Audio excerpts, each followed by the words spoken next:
My husband's mother sold my grandmother's estate while we were in Europe, smirking as she showed me the sales contract saying, "City people shouldn't own rural treasures."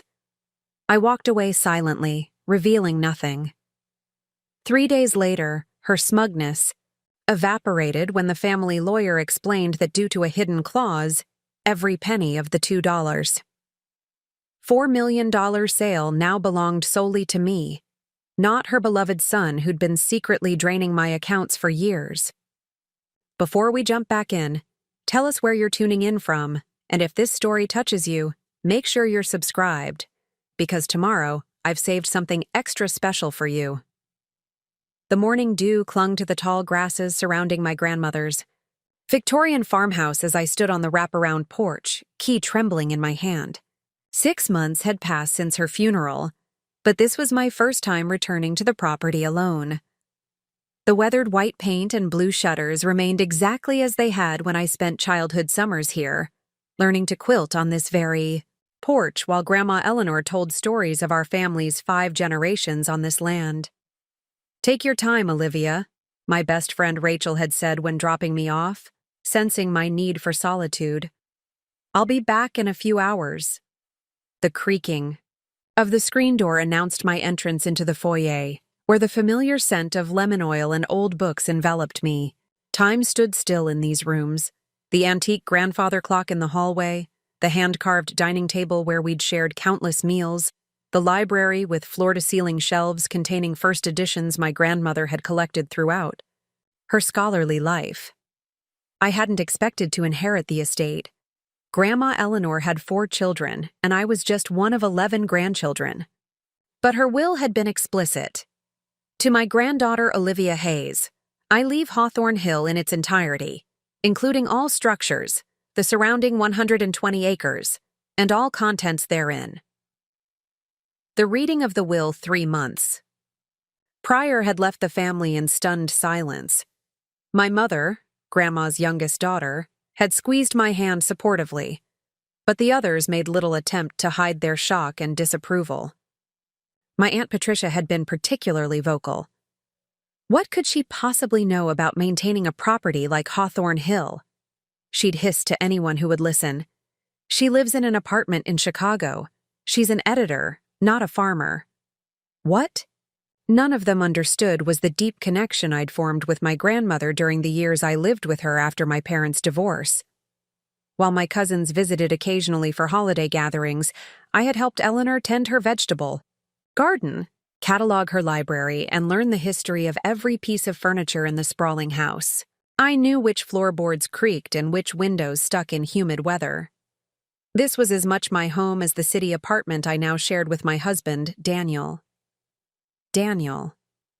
I sighed as I moved through the parlor, running my fingers along the spines of leather-bound books. My husband of 3 years had accompanied me to the funeral, and the will reading, of course, but had shown little interest in visiting the property afterward. "It's 3 hours from the city, Liv," he'd reminded me whenever I suggested a weekend trip. And what would we even do out there? There's no high-speed internet, no decent restaurants. His resistance wasn't entirely surprising. Daniel had grown up in metropolitan Boston, the son of Margaret and Henry Pierce, whose family wealth came from real estate development.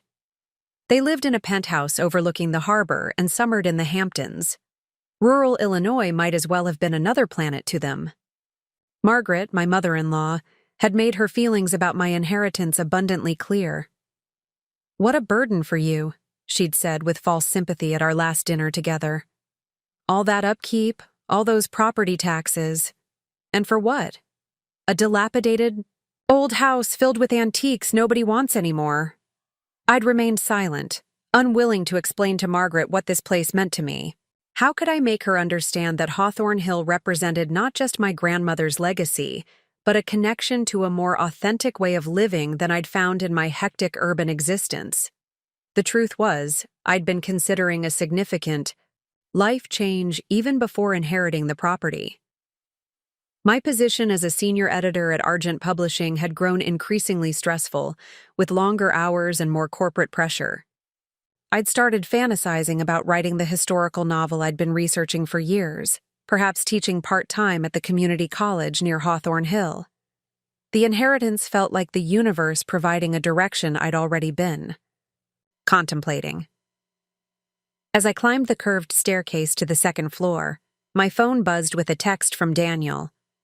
"How's the relic hunting going? Don't forget we have dinner with my parents tonight at 7. I frowned at the screen. I'd mentioned several times that I planned to stay at Hawthorne Hill until Sunday evening, taking the full weekend to begin assessing what needed to be done. Daniel's forgetfulness about my clearly stated plans had become an increasingly common occurrence over the past year. Rather than responding immediately, I continued to my grandmother's bedroom, where her 4-poster bed stood majestically beneath a handmade quilt. The adjoining room, once a nursery, later converted to her study, was where I headed next. This had always been our special place, where she taught me to appreciate literature and history, to question conventional thinking, to value independence above conformity. Her massive oak desk dominated the space, its surface meticulously organized, even in her absence. I sat in her chair, running my hands along the worn leather armrests. The center drawer was locked, but I knew where she kept the key, inside a hollowed-out copy of Jane Eyre on the nearest bookshelf. Some things remained our shared secrets. Inside the drawer lay a leather-bound journal I'd never seen before, along with a sealed envelope with my name written in my grandmother's elegant script. With trembling fingers, I broke the seal. "My dearest Olivia," the letter began. "If you're reading this, you've already learned that Hawthorne Hill is now yours. What you don't yet know is why I chose you above all others to continue our family's stewardship of this land." For the next hour, I read my grandmother's final message to me. She wrote of seeing in me the same independent spirit that had guided her through a life that defied convention. How she'd built Hawthorne Hill into what it was today, despite everyone telling her that a woman alone couldn't manage such a property. How she'd secretly written 3 best-selling historical novels under a male pseudonym while raising 4 children and tending to the farm. "The world will always try to limit what a woman can achieve, Olivia," she wrote, "even those closest to thee. You may underestimate your capabilities or try to reshape your dreams to match their expectations. Never surrender your independence, financial, intellectual, or spiritual." The final paragraphs detailed practical matters. An attorney in town who held important documents regarding the property, contact information for the local caretaker who helped maintain the grounds, and mentions of various accounts and investments tied to Hawthorne Hill that would provide means for its continued upkeep. "There is one matter of particular importance," she concluded. "Consult with Thomas Harrington at your earliest convenience. He holds the amended trust documents that contain specific provisions regarding Hawthorne Hill's future. I've taken certain precautions to ensure my wishes are honored, regardless of pressure you might face from those who don't share our vision for this place." I refolded the letter, my mind racing. What provisions had my grandmother put in place? Why had she felt the need for precautions? I made a note to contact Thomas Harrington on Monday. As the afternoon light streamed through the lace curtains, I continued my exploration of the house, taking inventory of repairs needed and items of particular value. The property would require work and investment, but nothing beyond what I could manage with careful planning. My phone buzzed again, Rachel letting me know she was at the end of the driveway. I took one last look around the study, my grandmother's presence almost palpable in the gathering shadows. "I won't let you down," I whispered, placing the letter and journal in my bag to read more thoroughly later. As I locked the front door, a sense of resolve solidified within me. Hawthorne Hill wasn't just a piece of property. It was a legacy of female independence and quiet determination. For the first time since the funeral, I felt a sense of purpose stronger than grief. I had no way of knowing then how fiercely I would need to fight to protect this inheritance, or that the greatest threat would come not from neglect or financial strain, but from the smiling faces waiting for me back in Chicago, my husband, and his mother, already plotting how to convert my grandmother's legacy into something that served their own ambitions. That evening, as I drove back to the city with Rachel, I received another text from Daniel. Mom and Dad decided on Aurelia for dinner. Don't worry about changing. Mom says they can seat us in the back if you're still in your country clothes. Or the casual condescension made my jaw tighten. 3 years into our marriage, and still Margaret Pierce could not resist reminding me that I existed in her world by her tolerance alone. Everything okay? Rachel asked, noticing my expression. Fine, I replied, putting the phone away. Just the usual Pierce family politics. But as the rural landscape gave way to suburbs and then city blocks, I felt Hawthorne Hill's influence still with me, like a talisman against the judgments awaiting me in Chicago. My grandmother had navigated her world on her own terms for decades. Somehow I would find a way to do the same. What I couldn't have anticipated was how quickly I would be tested, or how completely my life would transform in the coming weeks. The battle for Hawthorne Hill would expose truths about my marriage and myself that I had been avoiding for far too long. Preparing and narrating this story took us a lot of time, so if you are enjoying it, subscribe to our channel. It means a lot to us. Now back to the story. Aurelia was exactly the type of restaurant the Pierces favored: exclusive, overpriced, and designed to intimidate anyone not born into wealth. The maitre d' greeted Margaret and Henry by name, leading us to a prime table, despite Margaret's earlier text suggesting we would be hidden away due to my attire. I had managed to change into a simple black dress before arrival, though nothing in my wardrobe would ever meet Margaret's exacting standards. "Olivia, darling, you look exhausted," Margaret observed as I took my seat. Her voice carried the precise pitch of concern that somehow managed to sound like criticism. At 62, she remained immaculately preserved, her silvery blonde hair cut in an expensive bob that framed a face maintained by regular refreshments she never explicitly acknowledged. Was the drive very taxing? I've always said country properties are charming to visit, but dreadfully inconvenient. The drive was fine, I replied, accepting the wine list from the server. The house is in better condition than I expected. Actually. Daniel placed his hand over mine in what appeared to be a supportive gesture but felt oddly restraining. Liv spent the whole day cataloging antiques, he explained to his parents with an indulgent smile. She's thinking of having specialists appraise the more valuable pieces. I turned to him, confused. We hadn't discussed appraisals or selling anything. Before I could correct him, Henry Pierce leaned forward, his interest visibly piqued. Smart thinking, he said, adjusting his tortoiseshell glasses. These old estates often contain hidden treasures that the original owners didn't realize the value of. I have connections at Christie's if you need recommendations. I'm not planning to sell anything, I clarified, gently but firmly extracting my hand from Daniel's grip. I was assessing what repairs might be needed for the house and grounds. Margaret exchanged a glance with Daniel that lasted a fraction of a second too long. Surely you don't intend to keep everything. That house must be bursting with outdated furniture and knickknacks. They're family heirlooms, I explained, trying to mask my growing irritation. Many have been at Hawthorne Hill for generations. Sentimentality is expensive, Margaret replied with a dismissive wave, especially when it comes to property maintenance. Those old houses are money pits. The server's arrival with our wine provided a momentary reprieve. As Henry engaged in his usual performance of swirling, sniffing, and authoritatively approving the selection, I caught Daniel studying me with an expression I couldn't quite interpret. "What?" I asked quietly. "Nothing," he replied with a tight smile. "Just wondering when you became so attached to your grandmother's stuff. You've never been particularly sentimental before." His comment stung because it contained a kernel of truth. I hadn't been sentimental about possessions.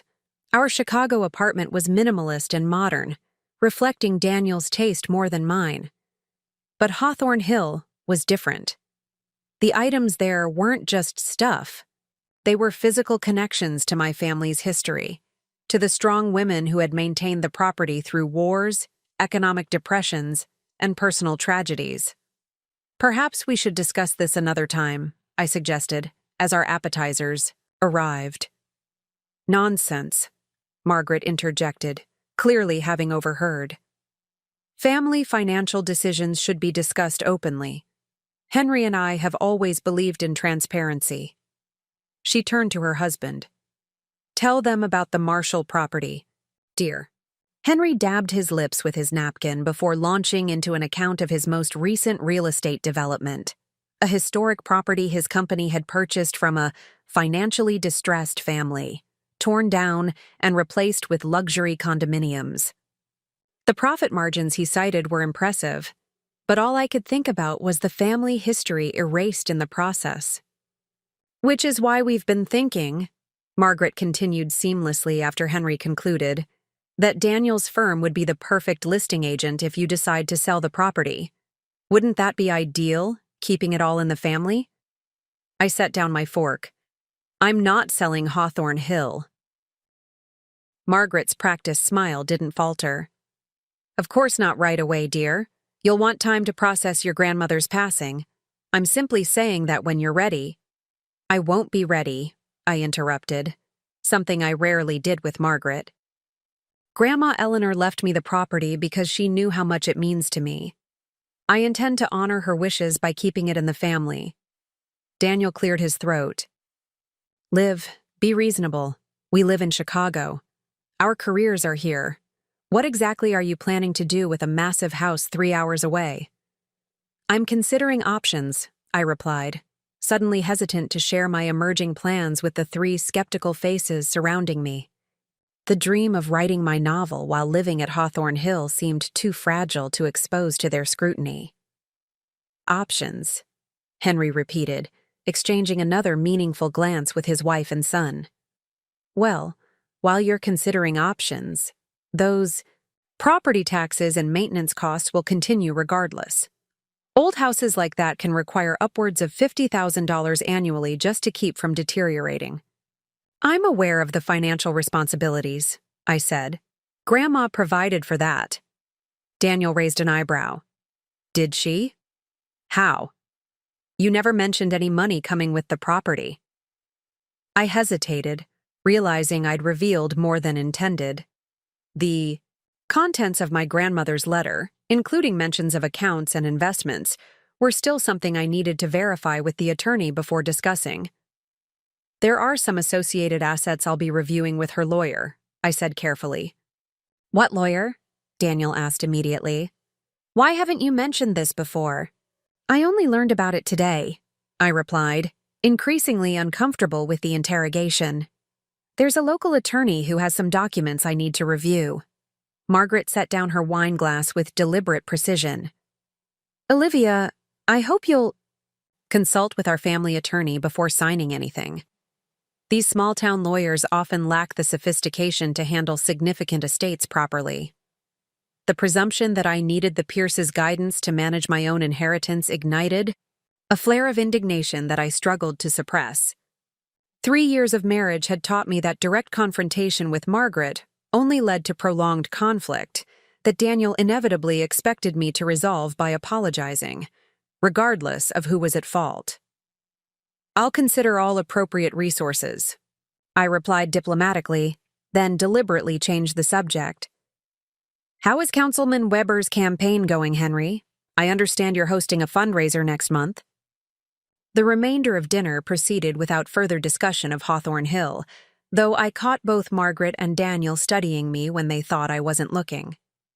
By the time we reached coffee and dessert, the tension had dissipated somewhat, replaced by the Pierces' comfortable ritual of discussing people in their social circle with a mixture of flattery and subtle derision.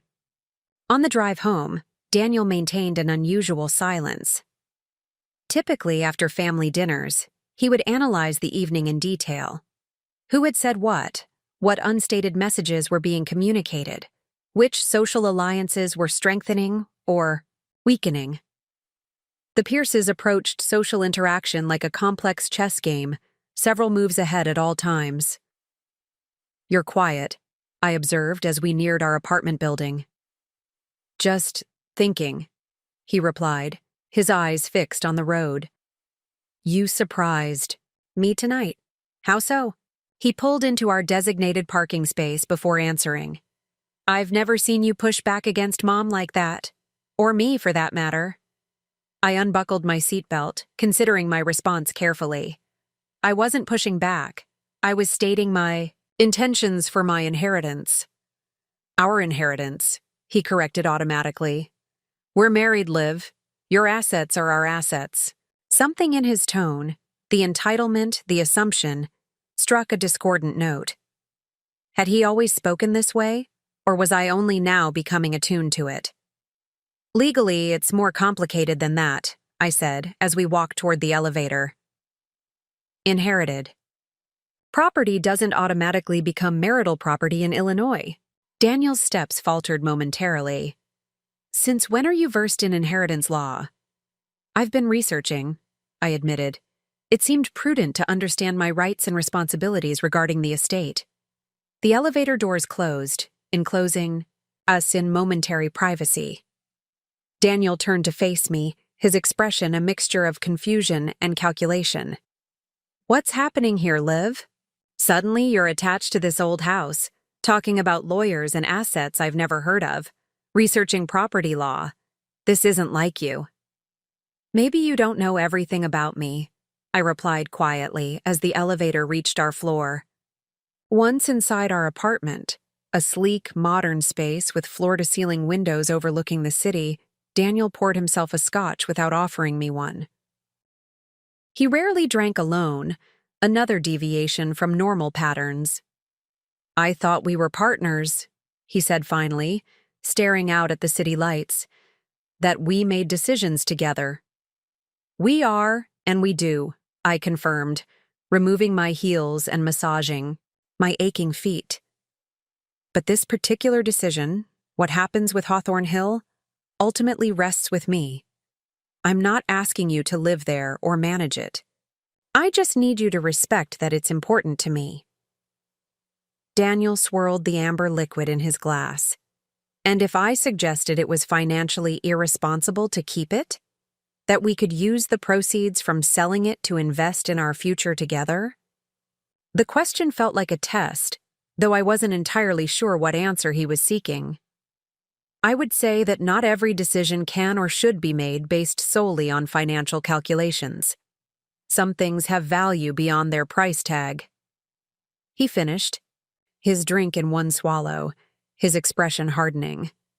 That's the kind of luxury perspective that people with generational wealth can afford to have. The comment struck me as oddly hypocritical, coming from someone who had benefited from precisely that kind of generational advantage. "My grandmother worked incredibly hard to maintain Hawthorne Hill," I pointed out. "She made sacrifices and wise investments to ensure it remained in the family. I intend to honor that legacy." Daniel placed his glass on the kitchen counter with unnecessary force. "I'm going to bed. Early meeting tomorrow." As he disappeared into our bedroom, I remained in the living room, suddenly finding our carefully curated minimalist decor cold and impersonal. The stark white walls, the abstract art selected to appreciate and value rather than for any emotional resonance, the furniture chosen for its designer pedigree, all of it suddenly felt like a showroom rather than a home. I curled up on the sofa, pulling out my grandmother's journal from my bag. The leather binding was soft with age, the pages filled with her distinctive handwriting. Rather than beginning at the start, I opened to a random entry from 1983. "Henry asked again about selling the east pasture for his development project," she had written. "Offered twice market value, which tells me he knows something I don't about its worth. Margaret suggested at the garden club that I was being foolish, turning down such a generous offer at my age, as if being 65 means I should liquidate everything and wait for death in some sterile apartment. The Pierces have never understood that some roots go too deep to be priced by the acre." I closed the journal, stunned by the coincidence. Henry and Margaret Pierce had known my grandmother, had apparently tried to acquire parts of Hawthorne Hill decades ago. Yet neither had mentioned this connection at dinner or at any point since I'd inherited the property. The revelation cast the evening's conversation in an entirely new light. The Pierces' interest in my inheritance wasn't just casual financial advice, it was the continuation of a long-standing agenda, one that my grandmother had successfully resisted in her lifetime, and one that she had perhaps anticipated I would face as well. I pulled out my phone and composed an email to Thomas Harrington, requesting the earliest possible appointment to review the trust documents my grandmother had mentioned. Whatever provisions she had put in place, I needed to understand them fully, before making any decisions, or facing further pressure from the Pierces. The next morning, I woke early, careful not to disturb Daniel. While brewing coffee, I checked my email to find a response from Thomas Harrington, offering to meet that very afternoon. The promptness suggested my grandmother had indeed prepared him for my eventual contact. As I sipped my coffee by the window, watching the city awaken beneath me, I made a decision. I would drive back to Cedar Grove immediately after work, meet with Harrington, and spend the weekend at Hawthorne Hill as originally planned. I needed time away from Daniel and his parents to think clearly about what I wanted. Daniel emerged from the bedroom, already dressed in one of his precisely tailored suits, his expression carefully neutral. "You were up early," he observed, pouring himself coffee. "I have a busy day," I replied truthfully, "and I'll be heading back to Hawthorne Hill after work for the weekend as I mentioned earlier." He frowned. "Again? We have the Davidsons' charity gala tomorrow night. I told you about it weeks ago." In fact, he hadn't, but arguing the point seemed futile. "I'm sorry, but I've already made arrangements. I have a meeting with Grandma's attorney this afternoon." "On a Friday? Can't it wait until next week?" "It's important," I insisted, gathering my things for work. "I'll be back Sunday evening." Daniel blocked my path to the door, his expression serious. "Liv, I think we need to talk about what's happening here. You've been different since the inheritance. Distant, making unilateral decisions. It's not like you." There was truth in his observation that I couldn't deny. I had changed, or perhaps more accurately, I was changing back into someone I had gradually stopped being during our marriage. The independent, thoughtful woman my grandmother had raised me to be. "I need some time to process everything," I told him, not quite meeting his eyes. "This inheritance is more complex than I initially realized, and I have responsibilities I need to understand fully." "We have responsibilities to each other, too," he reminded me, his tone softening as he placed his hands on my shoulders. "Don't make any major decisions without talking to me first, okay? We're in this together." I nodded, though an inner voice whispered that some decisions were mine alone to make. As I headed to the elevator, my phone buzzed with a text from an unknown number. "Ms. Hayes, this is Thomas Harrington. Given certain time-sensitive matters regarding your grandmother's estate, I've taken the liberty of clearing my afternoon schedule. Please call my office when you're on your way. There are matters we should discuss sooner rather than later." The cryptic message sent a ripple of unease through me. What time-sensitive matters could be pressing 6 months after my grandmother's death?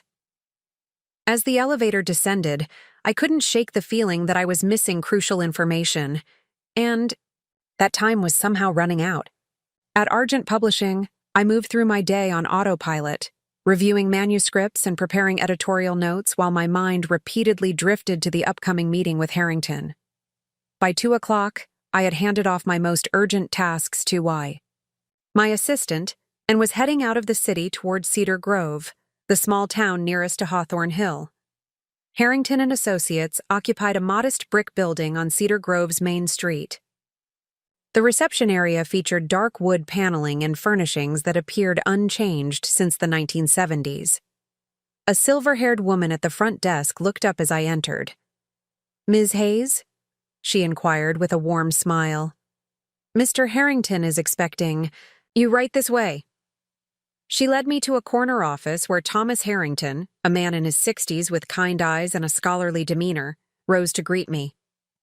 Thank you for coming so promptly, he said, gesturing to a chair opposite his desk. Your grandmother spoke of you often. She would be pleased to see you taking such a proactive approach to your inheritance. Your message sounded urgent, I replied, settling into the leather chair. Has something happened?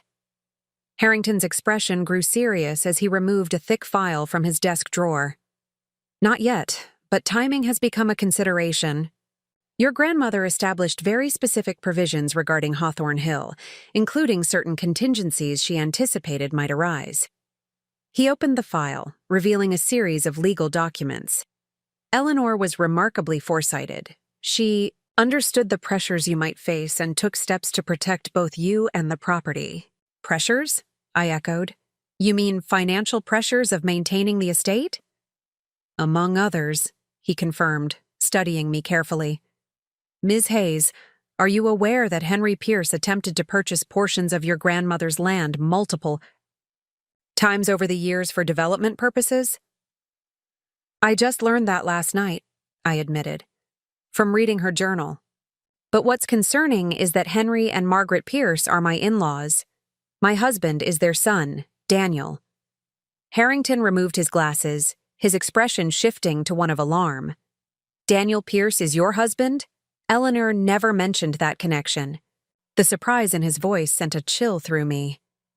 We married 3 years ago, after my grandmother's health had begun to decline. She met him only a few times at family gatherings.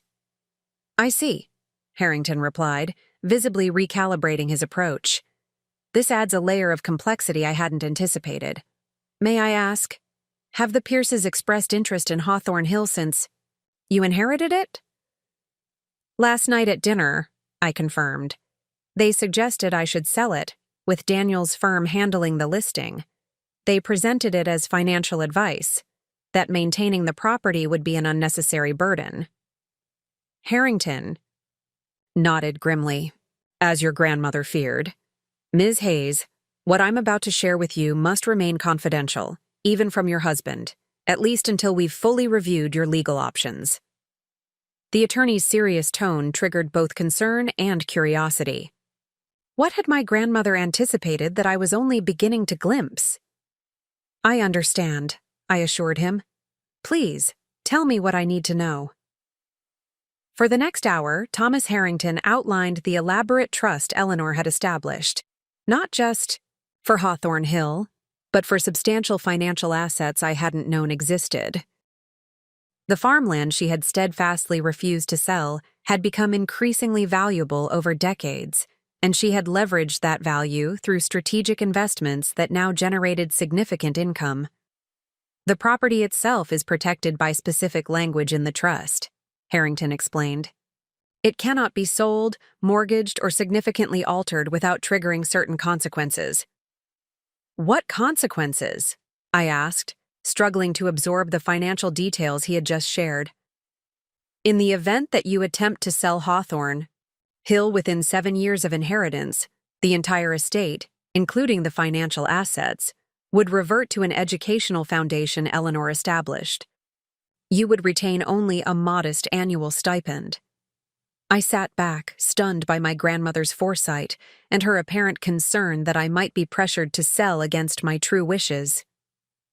There's more, Harrington continued, turning to another section of the documents. Eleanor included what we call a hidden clause, a provision that isn't immediately obvious but creates significant protection. In the event that anyone acting as your agent, including a spouse, attempts to sell or encumber the property without your explicit written consent that must be provided in my presence and verified as given without duress, the property and all associated assets transfer immediately and solely to you, removing them from any consideration as marital property. My mind raced to understand the implications. She was protecting me from being pressured by a spouse? Or manipulated, Harrington confirmed gently. Eleanor valued independence above all else. She structured this inheritance to ensure you would maintain yours, regardless of circumstances. As the meeting continued, the full scope of my grandmother's legacy became clear. Hawthorne Hill wasn't just a beautiful old house with sentimental value. It was the centerpiece of a carefully constructed financial foundation that could provide me with complete independence if I chose to claim it. The question was whether I was prepared for what that choice might reveal about my marriage, and whether I had the courage to stand firm against the combined pressure of the Pierce family when they discovered what they couldn't control. As I left Harrington's office with copies of key documents secured in my bag, the weight of knowledge felt simultaneously burdensome and liberating. My grandmother had given me not just a property, but a choice, and the means to support whatever decision I made. Driving the final miles to Hawthorne Hill as sunset painted the sky in shades of gold and crimson, I felt a growing resolve. Whatever challenges lay ahead, I would face them with the same quiet determination that had guided Eleanor Hayes through her remarkable life. What I couldn't have known was how quickly those challenges would manifest, or how completely the Pierces had underestimated both my grandmother's foresight and my own capacity for strategic patience. The golden hour cast Hawthorne Hill in an almost ethereal light as I pulled into the gravel driveway. The maple trees lining the approach had begun their autumn transformation, their leaves shimmering in hues of amber and crimson. For a moment, I remained in the car, taking in the serene beauty of the property that was now indisputably mine, not just in name, but in ways far more substantial than I had initially understood. My phone had been buzzing periodically throughout the drive, but I had deliberately kept it in my bag. Now, as I gathered my belongings and prepared to spend my first night alone in my grandmother's house, I finally checked the screen. 6 missed. Calls from Daniel, 3 from Margaret, and a series of increasingly urgent text messages. Daniel, 4:15 p.m. Where are you? I tried calling your office and they said you left early. Daniel, 4:47 p.m. Mom wants to discuss Hawthorne Hill. She has some interesting ideas about converting it to a B&B. Call me. Margaret, 5:23 p.m. Olivia, dear, Daniel mentioned you're meeting with some local attorney. Please don't sign anything without proper legal review. Henry is concerned. Daniel, 6:10 p.m. Seriously, Liv? You're ignoring my calls now? This isn't like you. The final message had arrived just 20 minutes ago. Daniel, 7:04 p.m. We're coming to Hawthorne Hill tomorrow morning. This has gone far enough. We need to talk face to face. My stomach tightened at the presumption and underlying threat in that last message. The Pierces were not accustomed to being denied or delayed, especially by someone they clearly viewed as an accessory to their family rather than an equal member. This direct approach, coming to Hawthorne Hill uninvited, was a significant escalation that confirmed my growing suspicions about their intentions. Rather than responding immediately, I carried my overnight bag and the documents from Harrington into the house. The evening air had grown cool, and my first task was lighting a fire in the grand stone fireplace that dominated the living room. As the flames caught and began to dance among the seasoned oak logs, I methodically moved through each room on the first floor, turning on lamps to dispel the gathering shadows. Only when the house felt properly awakened did I compose a response to Daniel. I'm at Hawthorne Hill for the weekend as planned. I had productive meetings regarding the estate today and need time to review information. Would prefer to have visitors. Next weekend when I'm better prepared. Let's talk Sunday evening when I return. The reply came almost instantly. Too late. Reservations are made. Mom and Dad are joining. This discussion can't wait. I stared at his message, recognizing the familiar pattern. When direct control failed, Daniel would involve his parents, using their collective influence to overwhelm any resistance I might offer. It was a dynamic I had accepted many times before, usually with issues I didn't consider worth the conflict. Holiday plans, home decor decisions, social engagements. But Hawthorne Hill was different. This was the line I would not allow them to cross. I understand you're concerned, I replied carefully. But this is my inherited property, and I'm not comfortable having this conversation until I've fully reviewed all the legal documents. If you insist on coming, please understand I won't be discussing any decisions about Hawthorne Hill's future. After sending the message, I silenced my phone and placed it on the antique sideboard in the dining room. Whatever Daniel's response, nothing would be resolved via text message tonight. Instead, I spread the trust documents from Harrington across the massive oak dining table and began a more thorough review than had been possible during our meeting.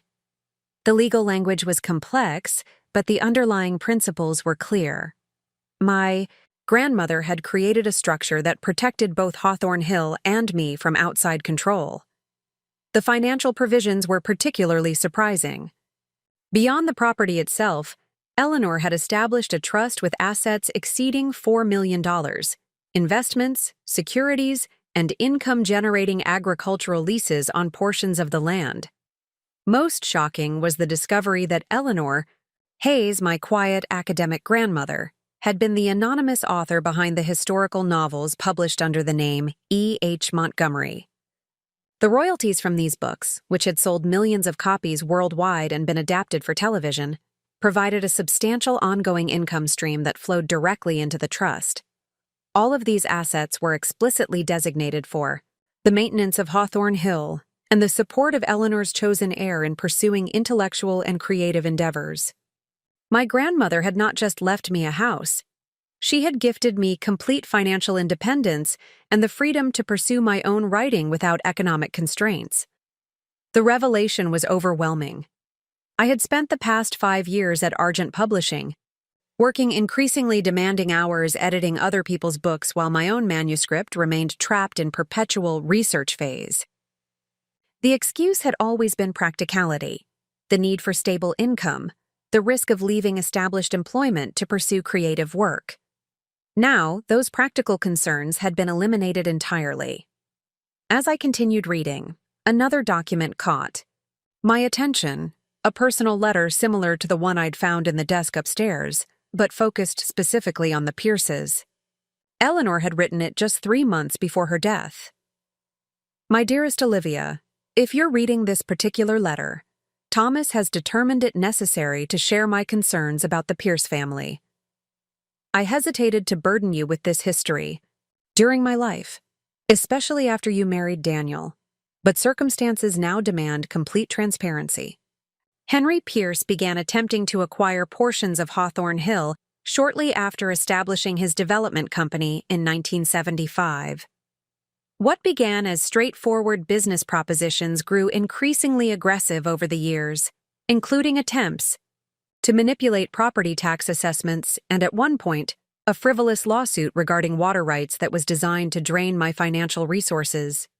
Margaret Pierce, since marrying Henry in 1982, has been the social enforcer of their ambitions. Her specialty is subtle intimidation masked as concern, particularly directed at women who stand in the way of Henry's business interests. I tell you this not to poison your relationship with your in-laws, but to ensure you are fully informed about the history and context of their potential interest in Hawthorne Hill. Their development of the Marshall property, after years of applying similar pressure to the elderly widow who owned it, resulted in the destruction of a historic homestead and the displacement of tenant farmers who had worked that land for generations. Trust your instincts, Olivia.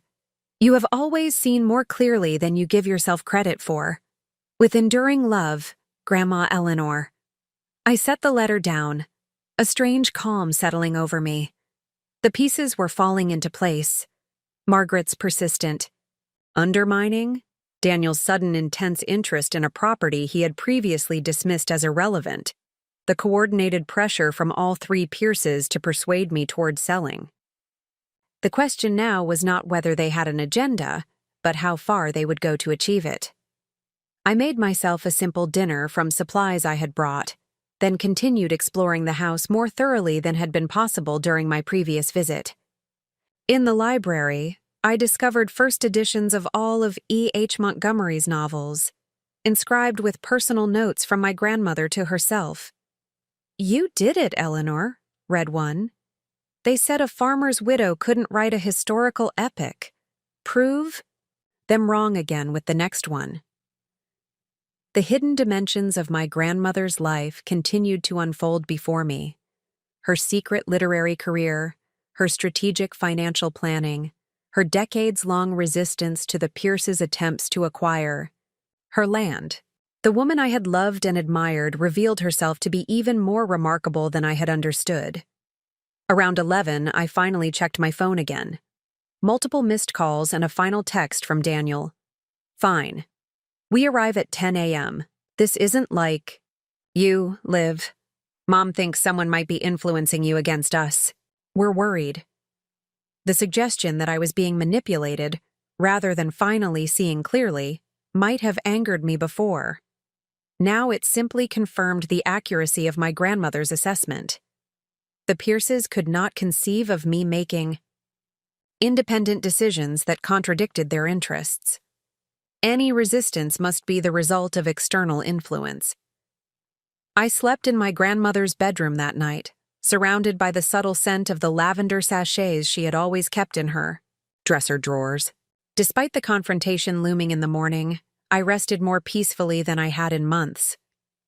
The next morning dawned clear and crisp, sunlight streaming through the east-facing windows of the bedroom. I rose early, showered in the renovated, but charmingly vintage bathroom and dressed with deliberate care, casual but put together in jeans, a soft cashmere sweater, and leather boots that were practical for the country setting but still polished. I prepared a breakfast of fresh berries, yogurt, and homemade granola I'd discovered in the pantry, then brewed coffee using my grandmother's stovetop percolator. The familiar ritual centered me, providing a sense of continuity and rightness. That strengthened my resolve for the conversation ahead. At precisely 10 o'clock, the distinctive purr of Henry Pierce's Bentley announced their arrival. I watched from the front window as all three Pierces emerged from the vehicle, surveying the property with expressions ranging from Daniel's discomfort to Margaret's poorly concealed disdain to Henry's calculating assessment. I opened the front door before they could knock, standing framed in the entrance to my home. "Good morning," I greeted them with deliberate neutrality. "I've made coffee if you'd like some." Margaret stepped forward first, air-kissing my cheek as if our last interaction had been perfectly pleasant. "Olivia, dear, this drive is positively primitive. Have you considered having it properly paved? The gravel must be dreadful for your car's finish." "I like it as it is," I replied simply, leading them into the living room where I had arranged seating that subtly established territorial boundaries, a single armchair for myself, with the three of them positioned on the longer sofa across from me. Daniel's gaze darted around the room, taking in details he had previously ignored during our brief visit for the funeral. "This place is bigger than I remembered," he observed, his tone suggesting this was not necessarily a positive quality. Henry moved directly to the large windows overlooking the eastern fields. "Spectacular view," he commented, though his interest seemed more focused on the land's dimensions than its beauty.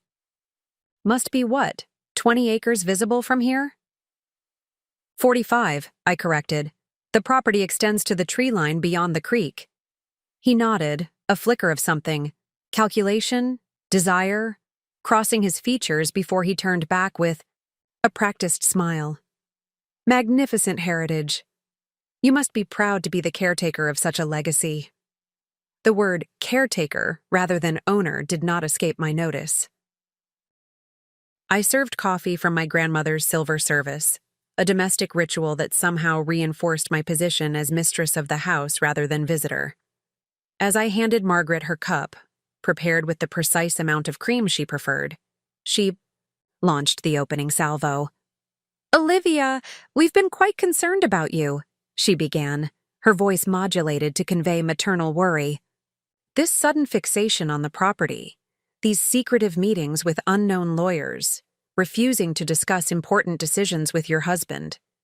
It's so unlike you." "I appreciate your concern," I replied evenly. "But there's no cause for alarm. I'm simply taking the time to understand my inheritance fully before making any decisions about its future. Which is exactly what we want to help with, Henry interjected smoothly. These matters can be complex, and with our experience in property management and development, I'm aware of your experience with properties like Hawthorne Hill, I interrupted, meeting his gaze directly, including your multiple attempts to purchase portions of it from my grandmother over the years. A momentary silence fell across the room. Daniel looked genuinely surprised, while Henry's expression hardened almost imperceptibly before resettling into affable reasonableness. Ancient history, he dismissed with a wave. Business proposals between neighbors that didn't come to fruition. Eleanor was quite attached to this place, understandably so.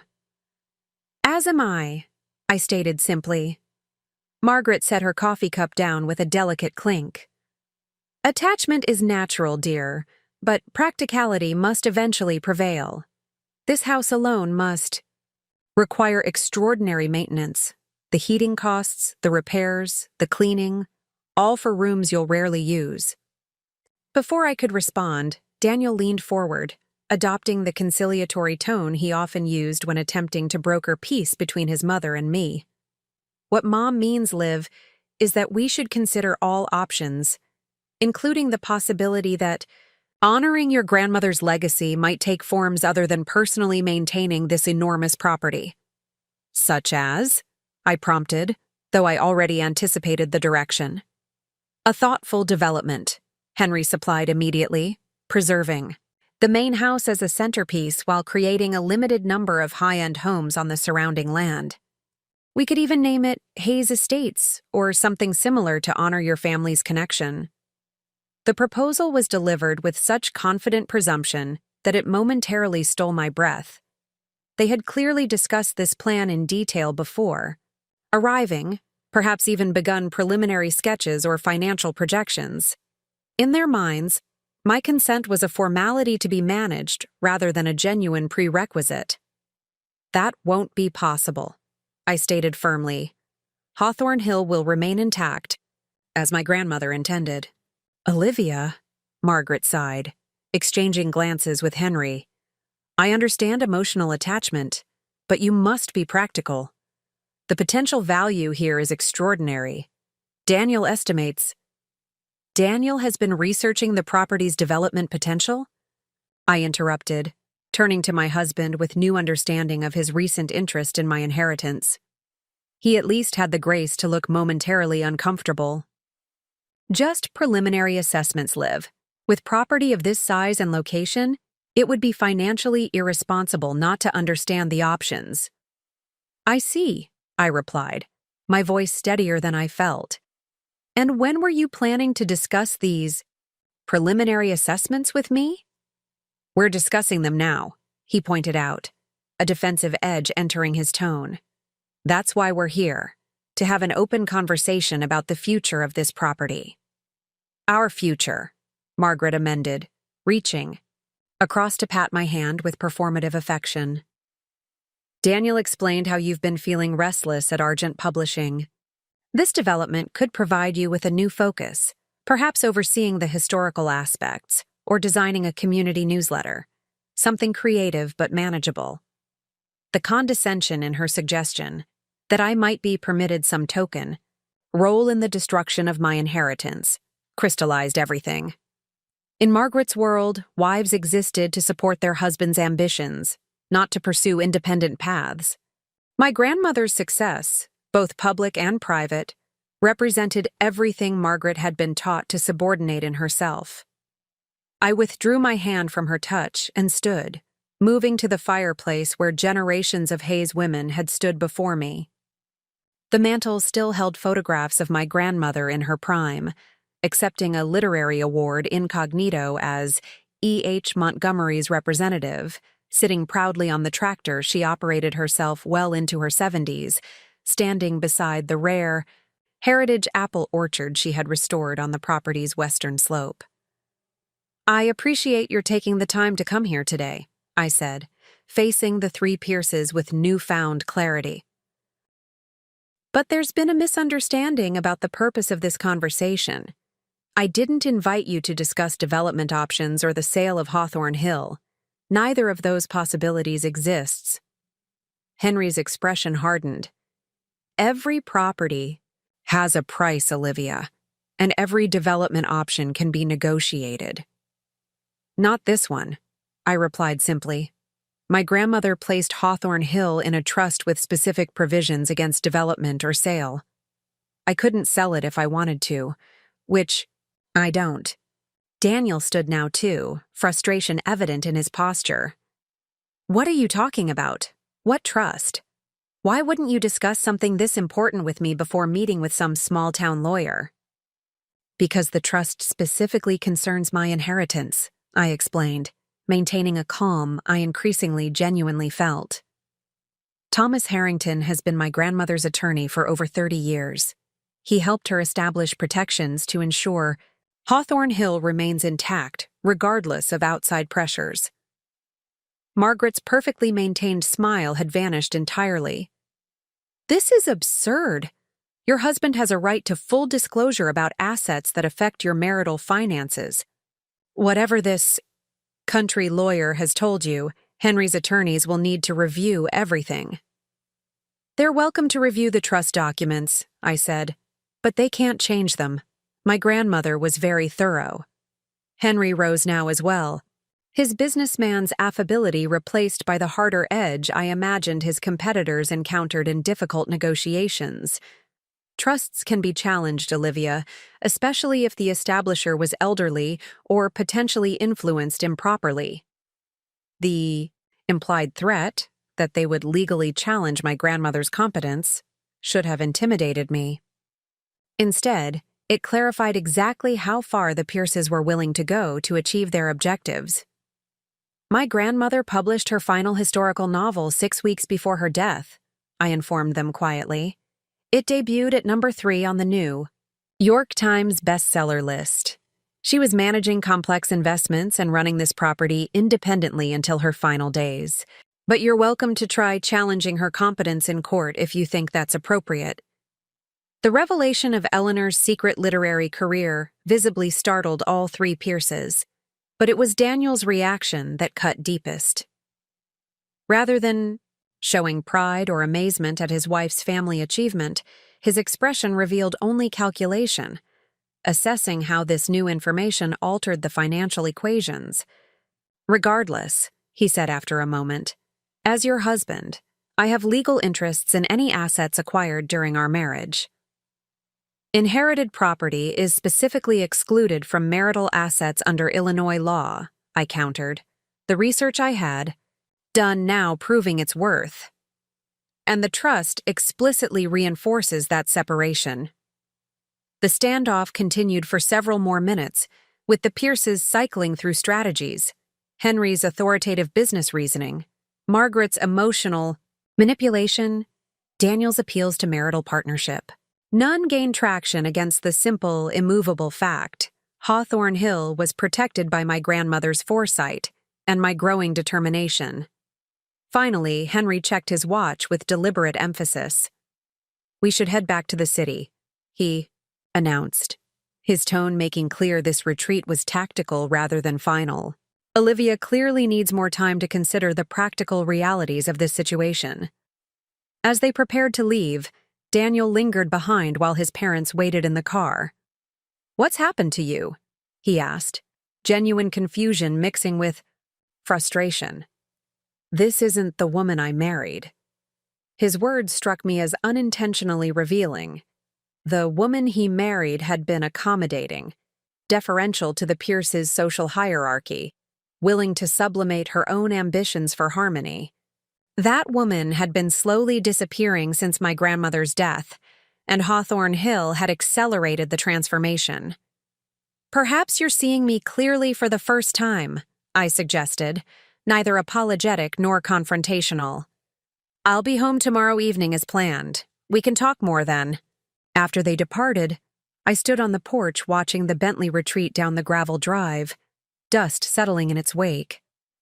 The confrontation had been unpleasant but clarifying. The The Pierces would not easily abandon their designs on Hawthorne Hill, but neither would I surrender my grandmother's legacy to their ambitions.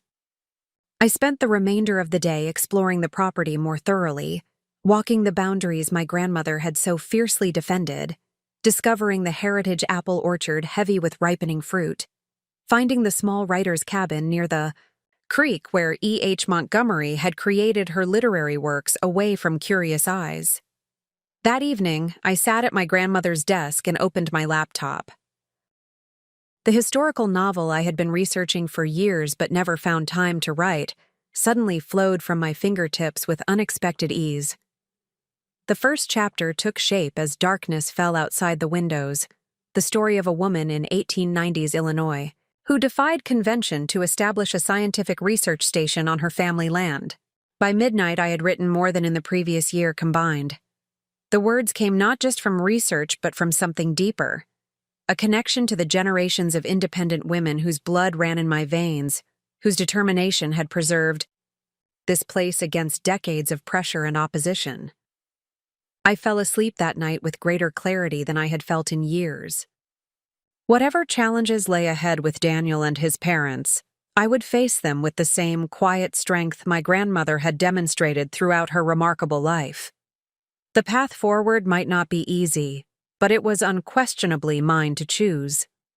What I couldn't have anticipated was how quickly the Pierces would move to regain control of a situation that had slipped beyond their influence, or how fatally they would underestimate both my grandmother's foresight and my own capacity for strategic response. The Sunday morning sky over Hawthorne Hill donned the crystalline blue that only seems possible in early autumn, a perfect backdrop for the difficult decisions that lay ahead. After a productive weekend of writing and reflection, I packed my overnight bag and prepared to return to Chicago, fortified by newfound clarity about both my inheritance and my marriage. Before departing, I called Thomas Harrington. Though it was Sunday, he answered promptly. "Ms. Hayes, I hope you've had a restful weekend. Have you had an opportunity to review the documents?" "I have," I confirmed, gazing out the kitchen window at the sprawling property. "And I've also had a rather illuminating visit from the Pierces. They arrived yesterday with a fully formed plan to develop Hawthorne Hill into luxury estates." Harrington's sharp intake of breath was audible. That was surprisingly direct of them. Did they mention anything about purchasing the property outright? "Not specifically," I replied, recalling the details of our conversation. Henry spoke of development options and negotiations, but presented it as something we would undertake together, with the Pierces in control of all meaningful decisions, naturally. "Interesting approach," Harrington mused. "Have you discussed the trust provisions with your husband?" In general terms, I explained that my grandmother established protections preventing the sale or development of the property. The Pierces seemed stunned that they hadn't anticipated this obstacle. "Eleanor was exceptionally good at anticipating obstacles," Harrington noted with what sounded like admiration. "Ms. Hayes, given this development, I should warn you to be vigilant. In my experience, when direct acquisition fails, interested parties often look for alternative approaches, finding loopholes, applying pressure through different channels, or seeking to influence decision-makers." "You mean Daniel?" I said, the implication clear. "Your husband would have significant influence in normal circumstances," Harrington acknowledged carefully. "But the trust's hidden clause specifically protects against spousal pressure. Still, caution is warranted." After assuring Harrington I would remain alert, I completed my preparations to leave. As I locked the front door, a sense of reluctance washed over me, not just about leaving Hawthorne Hill, but about returning to the apartment I shared with Daniel. The distance between us felt suddenly vast and possibly unbridgeable. The 3-hour drive back to Chicago provided ample time for contemplation. My relationship with Daniel had always been characterized by small compromises, most of which had seemed insignificant at the time. Gradually, those compromises had shifted from mutual accommodations to predominantly one-sided adjustments, with me adapting to the Pierces' expectations while receiving little reciprocal consideration. How had I not recognized this pattern sooner? Perhaps because the changes had been so incremental, each small surrender barely noticeable until they accumulated into a fundamental reshaping of my identity. Or perhaps because Daniel's ambition and confidence, qualities that had initially attracted me, had blinded me to the underlying expectation of compliance. I arrived at our apartment building around 4 in the afternoon. The doorman greeted me with his usual professionalism, though I detected a hint of additional deference in his manner. "Welcome back, Mrs. Pierce. Your husband mentioned you'd be returning today." The use of Mrs. Pierce rather than my professional name, Ms. Hayes, suddenly jarred me in a way it never had before. Another small erosion of identity I had accepted, without question. When I entered our apartment, I was surprised to find it empty. Daniel typically spent Sunday afternoons watching sports or catching up on work, but no sound emanated from the living room or home office. A note on the kitchen counter explained his absence. "At Mom and Dad's for late lunch. Back around 6. We need to talk." The message was quintessential Daniel, direct, slightly commanding, and assuming compliance with his timetable. Previously, I would have adjusted my plans to accommodate his schedule without question. Today, I felt a curious detachment from that expected response. I unpacked my overnight bag and settled into my reading nook by the living room windows, small corner of the apartment that remained distinctly mine, with my grandmother's antique reading lamp and a bookshelf housing my favorite literary works. Opening my laptop, I continued working on the novel I had begun at Hawthorne Hill, the words flowing with surprising ease. At precisely 6 o'clock, the front door opened. Daniel entered, his expression a carefully composed mixture of concern and determination. He wore the cashmere sweater his mother had given him last Christmas, a subtle but telling detail. "You're writing?" he observed, noting my laptop with mild surprise. "I thought we needed to discuss what happened at Hawthorne Hill." "Hello to you too," I replied, saving my document before closing the laptop. "How was lunch with your parents?" He waved away the question. Fine. Look, Liv, we need to clear the air about yesterday. Things got unnecessarily confrontational, and I want to make sure we're aligned moving forward." The phrasing was revealing, not an apology or recognition of boundary overstepping, but an attempt to reestablish alignment with his objectives. "I agree we should talk," I said, remaining in my chair rather than moving to join him. "Yesterday provided clarity on several important points." Daniel nodded, visibly relieved by what he interpreted as conciliation. "Exactly. Mom and Dad came on too strong, and I should have managed their expectations better. But their intentions were good, Liv. They see the financial opportunity Hawthorne Hill represents, and they want us to benefit from it. The financial opportunity of developing land that isn't theirs," I clarified. "Land that my grandmother explicitly protected from exactly that kind of development." His expression tightened. "About that, these trust provisions you mentioned. We need to have our own attorneys review everything. Mom and Dad's lawyer says these kinds of conditions are often challengeable, especially if they create unreasonable restrictions on beneficial use of the property." The swift pivot from apparent conciliation to renewed strategy wasn't surprising, but the transparency was almost insulting. Less than 24 hours after being informed of my grandmother's wishes, the Pierces had already consulted their attorneys about circumventing them. "Daniel," I said carefully, "I need to ask you something important, and I'd appreciate an honest answer. When did you first discuss developing Hawthorne Hill with your parents?" He hesitated, clearly weighing his response. "It came up casually after the will reading. Dad mentioned that properties like that often become financial burdens for inheritors. We were just exploring options." "So 3 months ago," I noted. "And in those 3 months, while I was grieving my grandmother and trying to understand my inheritance, you were having ongoing discussions with your parents about developing the property. Not ongoing discussions, he countered defensively. Just occasional conversations about practical considerations. Liv, you know I'm in real estate. Of course I'm going to think about the highest and best use of a significant property asset. Highest and best use, meaning whatever generates the most profit, I translated. Regardless of historical significance, family legacy, or the explicit wishes of the person who owned it. Daniel ran a hand through his hair, frustration evident. You're making it sound mercenary.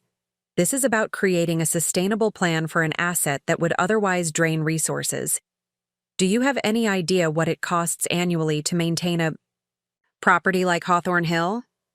$63,000, I replied precisely, including property taxes, insurance, routine maintenance, and scheduled preservation work on the historic structures. My grandmother documented everything meticulously, and the trust provides more than adequate funding for continued maintenance.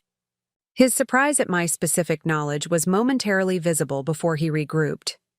Even so, that's money that could be working for us in more productive ways.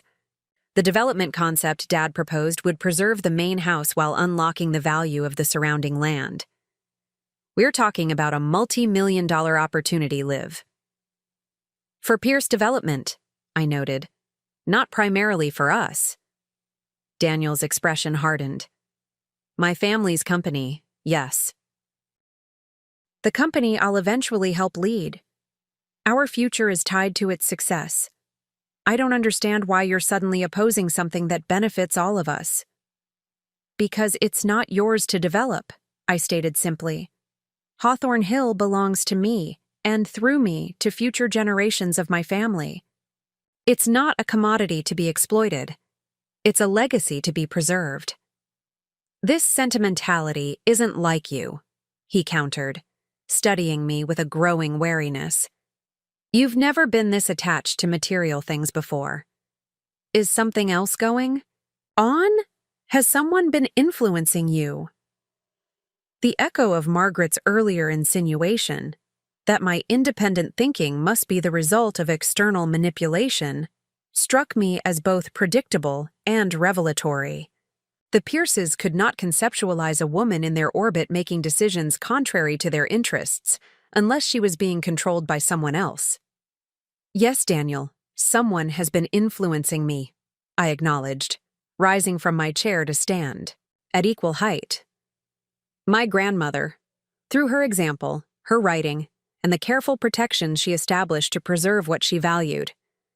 I'm not being manipulated. I'm finally seeing clearly. He shook his head, frustration evident. This isn't the time for philosophical statements, Liv. We need practical solutions.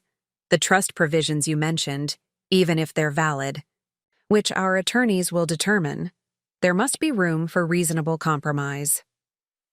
What would you consider reasonable compromise?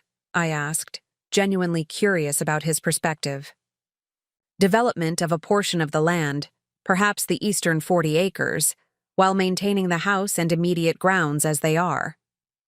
We could establish conservation easements on the creek and woodlands to address environmental concerns. The proposal was likely what Henry had instructed him to offer as a compromise position, a scaled-back version of their original plan that still achieved their primary objective of developing the most valuable portions of the property. That won't be possible, I replied, but I appreciate your clarifying your position. Daniel's patience visibly frayed. This isn't just my position, Liv. As your husband, I have legal interests here. We're talking about an asset that affects our financial future. I understand your concern, I acknowledged. But as I mentioned yesterday, inherited property is specifically excluded from marital assets under Illinois law. Hawthorne Hill is legally mine alone to manage according to the trust provisions. His expression darkened. So that's where we are? Suddenly it's mine, not ours? That's not how marriage works, Olivia. Marriage works through mutual respect and honest communication, I countered quietly, neither of which has been evident in your approach to my inheritance. The argument continued in circles for another hour, with Daniel cycling through tactics, reasoned persuasion, emotional appeals to our partnership, veiled references to legal recourse, and finally, thinly disguised threats about the potential impact on our marriage if I continued to prioritize a house over our relationship. Throughout, I maintained a calm that seemed to increasingly unnerve him. By evening's end, we had reached an uneasy stalemate. Daniel retreated to the guest room, declaring he needed space to think, while I remained in our bedroom, oddly, relieved by the physical separation. The week that followed established a new pattern in our household. Daniel maintained a cool distance, returning to the apartment late each evening after meetings with his parents and their attorneys. Our conversations remained superficial, focused on household logistics rather than the substantial questions hovering between us. At Argent Publishing, I maintained my professional responsibilities while quietly researching my options. A discreet meeting with an attorney specializing in marital property law confirmed what Harrington had told me. My inheritance was legally protected from Daniel's claims, particularly given the explicit provisions of my grandmother's trust. On Thursday evening, I returned from work to find Daniel in an unexpectedly conciliatory mood. He had prepared dinner, something he rarely did, and opened an expensive bottle of wine. "I thought we could use a reset," he explained, his smile not quite reaching his eyes. "This week has been tense, and I miss my wife." The evening progressed with surface pleasantness, though I remained wary of the sudden shift. Over dessert, Daniel broached the subject of Hawthorne Hill again, this time with a different approach. "I've been thinking about your attachment to the property," he began carefully. "And while I still believe development would be the most practical solution, I understand your emotional connection to your grandmother's home." "Thank you," I replied, waiting for the qualification I sensed was coming. "What if we explored a different approach?" he continued. "Rather than immediate development, we could consider preparing the property for historic designation. It would provide tax benefits while preserving the structures and character you value." The proposal sounded reasonable on its surface, a compromise that acknowledged my concerns about preservation. Yet something in Daniel's overly casual tone triggered my caution. Historic designation would certainly align with preserving the property's character, I agreed neutrally. Though the process can be complex. What specific designation program are you thinking of? "The National Register, possibly," he replied, the slight hesitation betraying incomplete research. "Dad knows someone on the State Historic Preservation Board who could guide us through the process. We'd need to document the property thoroughly, photographs, site surveys, that sort of thing." "Interesting," I noted, taking a sip of wine. "And this is something you and your parents discussed recently?" Daniel's smile tightened almost imperceptibly. "Mom mentioned knowing someone with relevant expertise, that's all. I thought it might be a constructive direction." The conversation continued, with Daniel emphasizing the benefits of professional documentation and assessment of the property. By its conclusion, he had secured my tentative agreement to allow a preservation specialist recommended by his parents to visit Hawthorne Hill the following weekend to begin preliminary documentation. After Daniel retired to bed, expressing hope that he might return to our bedroom soon, I remained at the dining table, contemplating the evening's discussion. On the surface, his pivot to historic preservation appeared to be a genuine compromise. Yet the emphasis on documentation, photography, and site surveys struck me as suspiciously thorough for a preliminary assessment. Acting on instinct, I sent a late-night email to Thomas Harrington, detailing Daniel's proposal and requesting his perspective. His response arrived early the next morning. "Ms. Hayes, your instincts are sound. While historic designation can, indeed, provide beneficial protections, the documentation process Daniel describes goes far beyond what's typically required for preliminary assessment. The emphasis on comprehensive photography and site surveys suggests a different purpose. In development circles, this level of documentation is typically undertaken during due diligence for property acquisition or development planning. The materials gathered would provide exactly the kind of detailed information needed to create development plans or valuation assessments. I strongly recommend caution. If you decide to proceed with this assessment, I would advise being present throughout and placing strict limitations on what areas can be photographed or surveyed. Thomas Harrington. The warning confirmed my suspicions. Daniel's sudden interest in historic preservation was likely a pretext for gathering the detailed property information his father's development company needed, information they had been unable to obtain through more direct means. That evening, I informed Daniel that I had reconsidered and would not be authorizing any assessment of Hawthorne Hill until I had consulted with preservation experts of my own choosing. His poorly concealed disappointment validated my decision. "This is exactly the problem, Liv," he complained, abandoning the conciliatory approach almost immediately. "You're blocking every constructive suggestion. How are we supposed to move forward if you won't even allow professional evaluation of the property?" "I'm not opposed to professional evaluation," I clarified. "I'm opposed to evaluations conducted by people with clear conflicts of interest. When I'm ready to pursue historic designation, I'll work with independent experts who don't have ties to development companies." Daniel's frustration was palpable. "You don't trust my family. That's what this comes down to." "I don't trust that their interests align with mine regarding Hawthorne Hill," I acknowledged honestly. "Their persistent efforts to control or develop the property despite my clear position suggests I'm right to be cautious." The weekend arrived with tensions still simmering. Daniel announced plans to spend Saturday golfing with his father and business associates, a transparent attempt to communicate his displeasure through absence. The unexpected freedom provided me with an opportunity I had been considering for several days. While Daniel was away, I conducted a thorough review of our shared financial accounts and documents. What I discovered was both surprising and illuminating. Over the past 2 years, Daniel had systematically increased his personal spending while subtly reducing contributions to our joint accounts. Credit card statements revealed expenses for luxury items and exclusive clubs that he had never mentioned, while our retirement contributions had mysteriously decreased.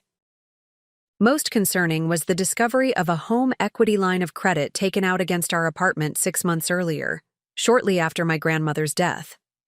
Daniel had signed the paperwork during a period when I was traveling for a publishing conference, using the power of attorney I had granted him years ago for what he had described as routine financial management during my occasional absences. The timing and secrecy surrounding the loan raised alarming questions. Had Daniel anticipated a financial opportunity related to my inheritance even before knowing the specific terms of my grandmother's will? The loan amount, $250,000, remained, largely untouched in a separate account I had never been informed about. I documented everything methodically, creating secure digital copies of all relevant statements and agreements. Whatever happened next, I needed to protect myself with factual evidence rather than emotional reactions. When Daniel returned from golf late that afternoon, I had already restored all documents to their original locations and was calmly reading in the living room. He appeared relaxed, the day with his father and associates having apparently improved his mood. "Good news," he announced casually, pouring himself a scotch. "Dad's associate Bradley Weber, you remember him from the charity gala last year, he's looking for a weekend property within a few hours of the city. Mentioned he has a substantial budget for the right place." The transparent attempt to introduce a potential buyer for Hawthorne Hill might have angered me earlier in our relationship. Now it merely confirmed the pattern I had been documenting. "How interesting," I replied neutrally. "Though I can't imagine how that would be relevant to us." Daniel's smile faltered slightly. "Just making conversation, Liv. Networking is how business gets done." "Indeed," I agreed, returning to my book. That night, as Daniel slept, I made a decision that had been forming gradually over the past weeks. The discoveries of the day had merely accelerated its timeline. Whatever happened with our marriage, a question I was increasingly clear about but not yet ready to act upon, I needed to establish stronger boundaries regarding Hawthorne Hill and my financial independence. Monday morning, I requested a week's leave from Argent Publishing, citing family matters that required my attention. By 9:30, I was in Thomas Harrington's office in Cedar Grove, outlining the concerning financial discoveries and requesting his guidance on additional protections for the trust assets. Your grandmother anticipated something like this, Harrington acknowledged, pulling a sealed envelope from his files. This was to be provided to you only if circumstances suggested potential financial manipulation by someone close to you. The envelope contained detailed instructions for establishing separate banking relationships, securing personal financial documentation, and creating additional authentication requirements for any transactions related to the trust assets. Eleanor, Hayes had left nothing to chance. By Wednesday, I had implemented all recommended precautions and was settled at Hawthorne Hill for what I had told Daniel was a few days of quiet reflection about our situation. He had accepted my departure with surprising equanimity, perhaps believing that isolation would make me more receptive to compromise upon my return. What he couldn't have known was that my time at Hawthorne Hill was being spent not in passive reflection, but in active preparation. Each morning, I wrote several chapters of my novel, finding inspiration in the same spaces where my grandmother had created her literary works. Each afternoon, I consulted with professionals Eleanor had trusted, her investment advisor, her property manager, her publishing agent, all of whom had been instructed to make themselves available when I was ready to fully claim my inheritance. Friday afternoon brought an unexpected development. Rachel called with news she delivered in a rush of concern. "Liv, I just overheard something you need to know. I was having lunch at Maestro's, and Margaret Pierce was at the next table with 2 women from the garden club. She didn't see me behind the partition, and I heard her mention Hawthorne Hill. She said, and I'm quoting, 'Daniel has power of attorney. If necessary, he can handle the sale while she's away in Europe. Better to ask forgiveness than permission with these sentimental attachments.'" A cold clarity washed over me. "Europe? I'm not going to Europe." "Exactly," Rachel emphasized. "Which means they're planning something that involves you being away. Has Daniel mentioned any trips?" "Not yet," I replied, mind racing. "But our anniversary is in 3 weeks. He typically plans some kind of surprise." The pieces aligned, with disturbing precision. An anniversary trip would provide the perfect opportunity, a plausible reason for me to be away while Daniel, armed with the power of attorney I had granted years ago, executed whatever plan the Pierces had devised for Hawthorne Hill. "Thank you, Rachel," I said with genuine gratitude. "You may have just saved my inheritance." After ending the call, I contacted Harrington immediately, relating Rachel's information and requesting urgent additional protections. His response was swift and decisive. "I'll file emergency limitations on the power of attorney today," he assured me.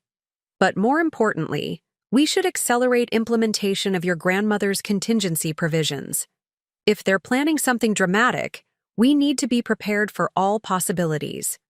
The contingency provisions Harrington referenced were the most stringent protections my grandmother had established. Measures designed to trigger immediate and irrevocable transfer of all assets solely to me in the event of any attempt to circumvent her wishes through legal manipulation or pressure. As the weekend approached, I maintained the appearance of reflection, while methodically preparing for the confrontation I now knew was inevitable. Daniel's texts had grown increasingly conciliatory, suggesting he was setting the stage for whatever surprise he planned to propose upon my return. What I couldn't have anticipated was how quickly events would accelerate, or how completely the Pierces would underestimate both my awareness and my resolve. The turning point in our struggle for Hawthorne Hill was approaching faster than either. of us realized, catalyzed by a single phone call that would arrive early Monday morning. Monday morning arrived with the soft golden light that made Hawthorne Hill most magnificent. I had risen early, completing my morning writing session before most of Cedar Grove had awakened. The novel was progressing rapidly. 30,000 words in just over a week, the story flowing as if it had been waiting years to emerge. Perhaps it had. At precisely 8:15 a.m., my phone rang. Thomas Harrington's name appeared on the screen. Ms. Hayes. He began without preamble, his normally measured tone urgent. I've just received concerning information, a sale agreement for Hawthorne Hill was filed with the county recorder's office this morning when they opened at 8. The document bears your signature and indicates a sale price of $4 million to Meridian Holdings, LLC. My breath caught. That's impossible. I haven't signed anything. I suspected as much, Harrington replied grimly. I've obtained a copy of the document. The signature appears convincing, but the notarization date is particularly interesting. Last Thursday, when you were here in my office discussing protective measures. The implications were staggering. They forged my signature. It appears so. Meridian Holdings is a newly formed LLC with registration paperwork filed last Tuesday. The managing partners aren't listed in the public documents, but I've initiated inquiries through colleagues. It's the Pierces, I stated with absolute certainty. Daniel mentioned a business associate looking for property. This must be their shell company. Harrington's voice remained steady. If that's the case, they've made a critical miscalculation. Attempted fraudulent transfer of the property automatically triggers your grandmother's strongest protective clause, immediate dissolution of the joint management provisions, and transfer of all assets solely to you. What do we need to do? I asked, already moving to gather my belongings. Meet me at my office immediately. We'll need to file emergency injunctions and formal notification of the trust provisions. And, Ms. Hayes, he paused briefly, you should be prepared for significant conflict. This level of action suggests the Pierces are committed to their course regardless of legal or ethical boundaries. 30 minutes later, I arrived at Harrington's office to find him already surrounded by documents and speaking rapidly on the phone. He gestured for me to sit while concluding his call. That was my contact at the county recorder's office, he explained after hanging up. The sale document was submitted by courier with instructions for rush processing. The submitting attorney is Jeffrey Winters. Margaret Pierce's cousin, I supplied, the connections clarifying further. He's handled legal matters for the family for years. Harrington nodded grimly. The document appears professional and would likely have proceeded without scrutiny if we hadn't been vigilant. Most concerning is the power of attorney they included, apparently signed by you 3 years ago, granting Daniel broad authority to execute real estate transactions on your behalf. I did sign a power of attorney. When we got married, I acknowledged, the memory now taking on sinister significance. Daniel said it was standard practice for married couples, in case either of us was incapacitated or unavailable. Unfortunately common, Harrington confirmed, and often used in precisely this manner, leveraging trust to circumvent clear intentions. For the next hour, we worked methodically through the necessary legal responses, filing objections to the fraudulent sale, documenting the specific trust provisions that had been violated, and preparing formal notifications to all parties involved that the attempted transaction had triggered automatic transfer provisions. There's one more step Eleanor insisted upon, Harrington noted as we concluded the paperwork. In the event of an attempted circumvention of her wishes, she left instructions regarding the property itself. He produced a sealed envelope with my name written in my grandmother's distinctive handwriting. Inside was a brief letter and a small brass key. My dearest Olivia, the letter began. If you're reading this, someone has attempted to take Hawthorne Hill from you through deception or manipulation. The enclosed key opens the concealed safe in the library behind the first edition of Pride and Prejudice. Inside, you'll find i.e. documentation that will prove crucial in the days ahead, including evidence regarding the Pierces that I compiled over decades. Use it wisely, but decisively. Remember, those who resort to dishonesty have already revealed the weakness of their position. Stand firm in your truth. All my love, Grandma Eleanor. I stared at the key, emotions warring within me. Gratitude for my grandmother's foresight, anger at the Pierces' betrayal, and beneath it all, a profound sadness for the marriage I now understood had been built on shifting sands of manipulation. I need to return to Hawthorne Hill immediately, I told Harrington, clutching the key tightly. I agree, he replied, gathering the documents we had prepared. But first, there's someone you should meet. She's waiting in my conference room. The woman who rose to greet me as we entered the conference room was in her late 60s, elegantly dressed with silver hair styled in a simple bob. Her posture and direct gaze suggested someone accustomed to authority. Olivia, this is Victoria Marshall, Harrington introduced us. Mrs. Marshall contacted me last week after learning of your inheritance situation through mutual acquaintances. The name registered immediately. Marshall, as in the Marshall property that Pierce Development acquired? Victoria nodded, her expression somber. The same. My late husband's family estate that now houses 16 luxury residence opportunities, as their marketing materials describe it. Mrs. Marshall has information that may prove valuable regarding the Pierce's standard operating procedures, Harrington explained, indicating that we should sit. For the next 45 minutes, Victoria Marshall described a pattern of behavior, disturbingly similar to what I was experiencing. Initial friendly interest in her property after her husband's death, followed by increasingly aggressive pressure tactics when she declined to sell, culminating in manipulation of her son, who had gambling debts Henry Pierce mysteriously offered to resolve, into signing documents while she was visiting her sister in Arizona. By the time I returned, the preliminary sale agreement had been filed, and Henry was pressuring me to honor my son's commitment to avoid embarrassing him publicly, Victoria explained, her voice steady despite the clear pain the memory caused. They exploit family loyalty as a weapon. When I continued refusing, they threatened to expose my son's gambling problems to his employer. What happened? I asked, though I could guess the outcome from Henry's triumphant descriptions of the Marshall development. I eventually capitulated, she acknowledged with lingering regret. The property had been in my husband's family for 4 generations, but I couldn't sacrifice my son's career and reputation. What I didn't know then was that Henry had been cultivating my son's gambling problem for months through friendly poker games at the country club, deliberately creating the vulnerability he later exploited. Her story confirmed my deepening understanding of the Pierces, not merely aggressive business people, but strategic predators who identified emotional and familial pressure points and leveraged them without hesitation. Why are you telling me this now? I asked gently. Victoria's expression hardened. Because I've spent 5 years watching them destroy not just my family's legacy, but the environmental and historical resources that property protected. Because they're using the same tactics against you that they used against me. And because, unlike me, you have the protective measures in place to stop them.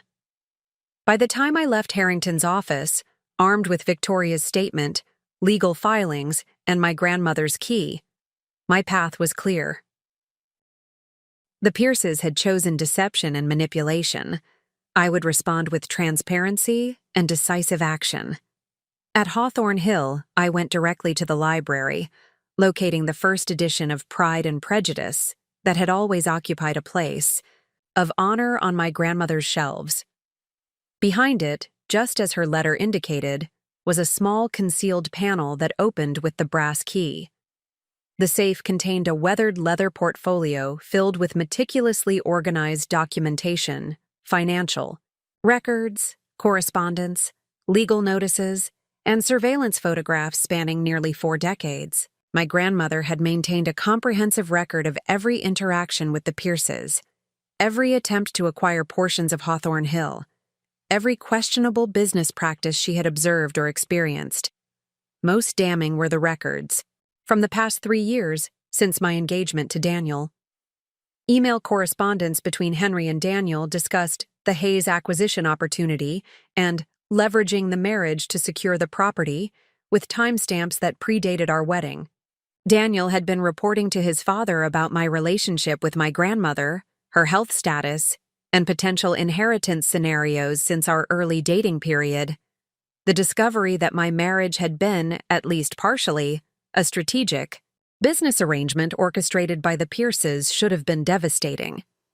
Instead, it provided a strange clarity, the final piece that transformed confusion into absolute certainty about what I needed to do. I was still reviewing the documents when my phone rang. Daniel's name appeared on the screen. After a moment's hesitation, I answered. "Liv, where are you?" His voice carried practiced concern. "I've been trying to reach you all morning." "I'm at Hawthorne Hill," I replied evenly, "where documents indicate you're attempting to sell without my knowledge or consent." A brief silence followed. "What are you talking about?" "The fraudulent sale agreement filed this morning with the county recorder," I stated directly, "with my forged signature and your power of attorney." Another pause, longer this time. "Liv, you're confused. There must be some misunderstanding." "The only misunderstanding was mine," I replied, surprising myself with the steadiness in my voice. "I misunderstood the nature of our marriage and your family's intentions toward my inheritance." "This is ridiculous," he protested, but the slight strain in his tone betrayed him. "Whatever you think is happening, we should discuss it in person. I'll drive out there now." "That won't be necessary," I informed him. "I've already filed legal objections to the fraudulent transaction, and Daniel—" I paused, ensuring he understood the significance of what came next. "The attempted sale has triggered my grandmother's protective clause. All trust assets have transferred solely to me, removing any claim you might have attempted through marital property laws." His composure shattered. "You can't do that. Our attorneys have reviewed everything. The sale is legitimate under the power of attorney you granted me. Meridian Holdings has already transferred the first payment." The admission of his involvement, something he'd denied seconds earlier, was telling. "The power of attorney didn't grant permission to forge my signature or sell property held in trust against explicit provisions," I noted calmly. "Those actions constitute fraud, which is why I've also filed criminal complaints this morning." "Criminal?" Daniel's voice rose sharply before he caught himself. "Liv, you're overreacting. This was a straightforward business transaction that benefits both of us. The trust provisions your grandmother established were unreasonably restrictive. Our attorneys found a legitimate path forward that honors the spirit of her wishes while allowing practical development." "By forging my signature and creating a shell company to hide your family's involvement?" I challenged. "That doesn't sound particularly legitimate or honorable." "It's standard business practice to create separate entities for development projects," he argued, pivoting to rationalization. "And the signature issue was merely an administrative efficiency based on the power of attorney you granted. Liv, be reasonable. The sale is proceeding. The funds are being transferred. Fighting this will only create unnecessary legal complications and expenses."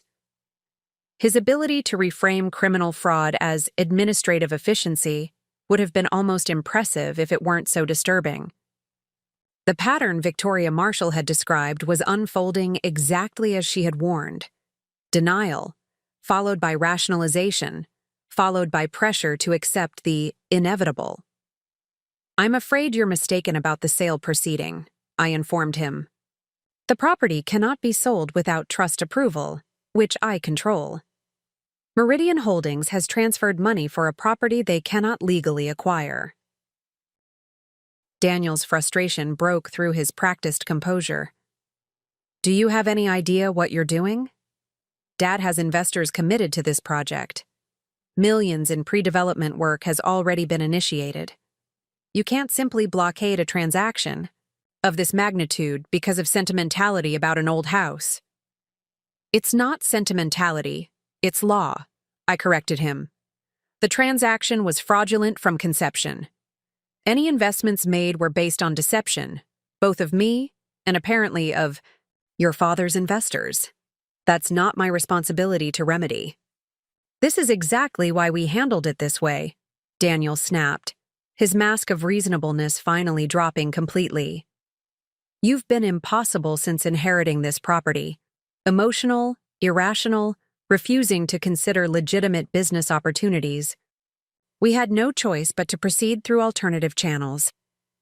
Alternative channels meaning fraud, I translated coolly. And I've been impossible because I've refused to surrender my legal rights to property that isn't yours to take. It should have been ours to decide together, he insisted, attempting to regain moral high ground. That's what marriage means, partnership in decisions that affect our future. I agree completely, I replied, my tone softening slightly. Partnership means transparency, mutual respect, and honest communication. None of which have been present in your approach to my inheritance. A tense silence stretched between us before Daniel's voice returned, now calibrated to convey wounded sincerity. Liv, we've built a life together. 3 years of marriage. Are you really willing to destroy that over a property dispute? Think about what you're risking here.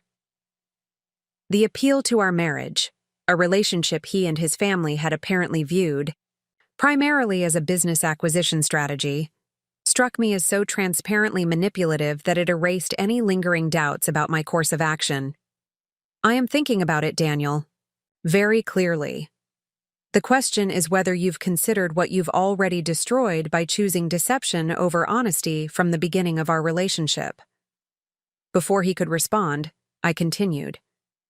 I'll be staying at Hawthorne Hill for the foreseeable future. I suggest you use this time to consult with attorneys about the legal implications of forgery and fraud. And Daniel, I paused briefly. Don't attempt to come here. I've implemented security measures on the property. I ended the call before he could respond, then immediately phoned Rachel. I need a favor, I explained after briefly summarizing the situation.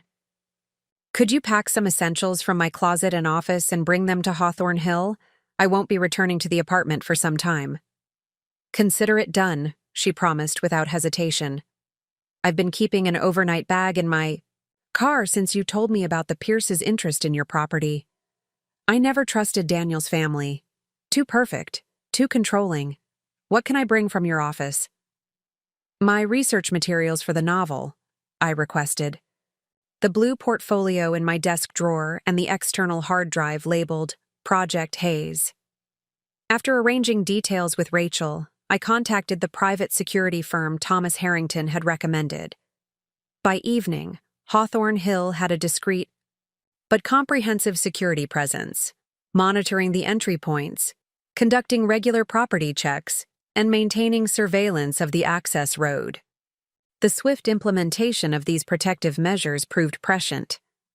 Shortly after midnight, security alerted me to a vehicle approaching, a black SUV with darkened windows that stopped just beyond the property line. After remaining stationary, for approximately 20 minutes, it departed without attempting to enter. The following morning brought a flurry of legal notifications. As Harrington had predicted, the Pierce's attorneys had filed emergency motions challenging the trust provisions and seeking to validate the purported sale to Meridian Holdings. Simultaneously, Daniel's personal attorney delivered formal notice that he considered my actions abandonment of the marital home and demanded my immediate return to resolve family matters privately. These legal maneuvers, clearly designed to intimidate, instead reinforced my conviction.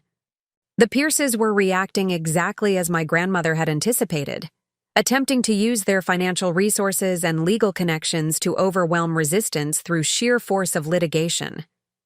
What they hadn't accounted for was Eleanor Hayes's equally thorough preparation. By mid-afternoon, Harrington had filed our comprehensive responses, including the damning documentation from my grandmother's hidden safe. The evidence of long-term calculated efforts to acquire Hawthorne Hill, coupled with Daniel's emails discussing leveraging the marriage for property acquisition, created a legal narrative far different from the simple marital property dispute the Pierces' attorneys had attempted to establish. By Wednesday, the situation had escalated to regional media attention.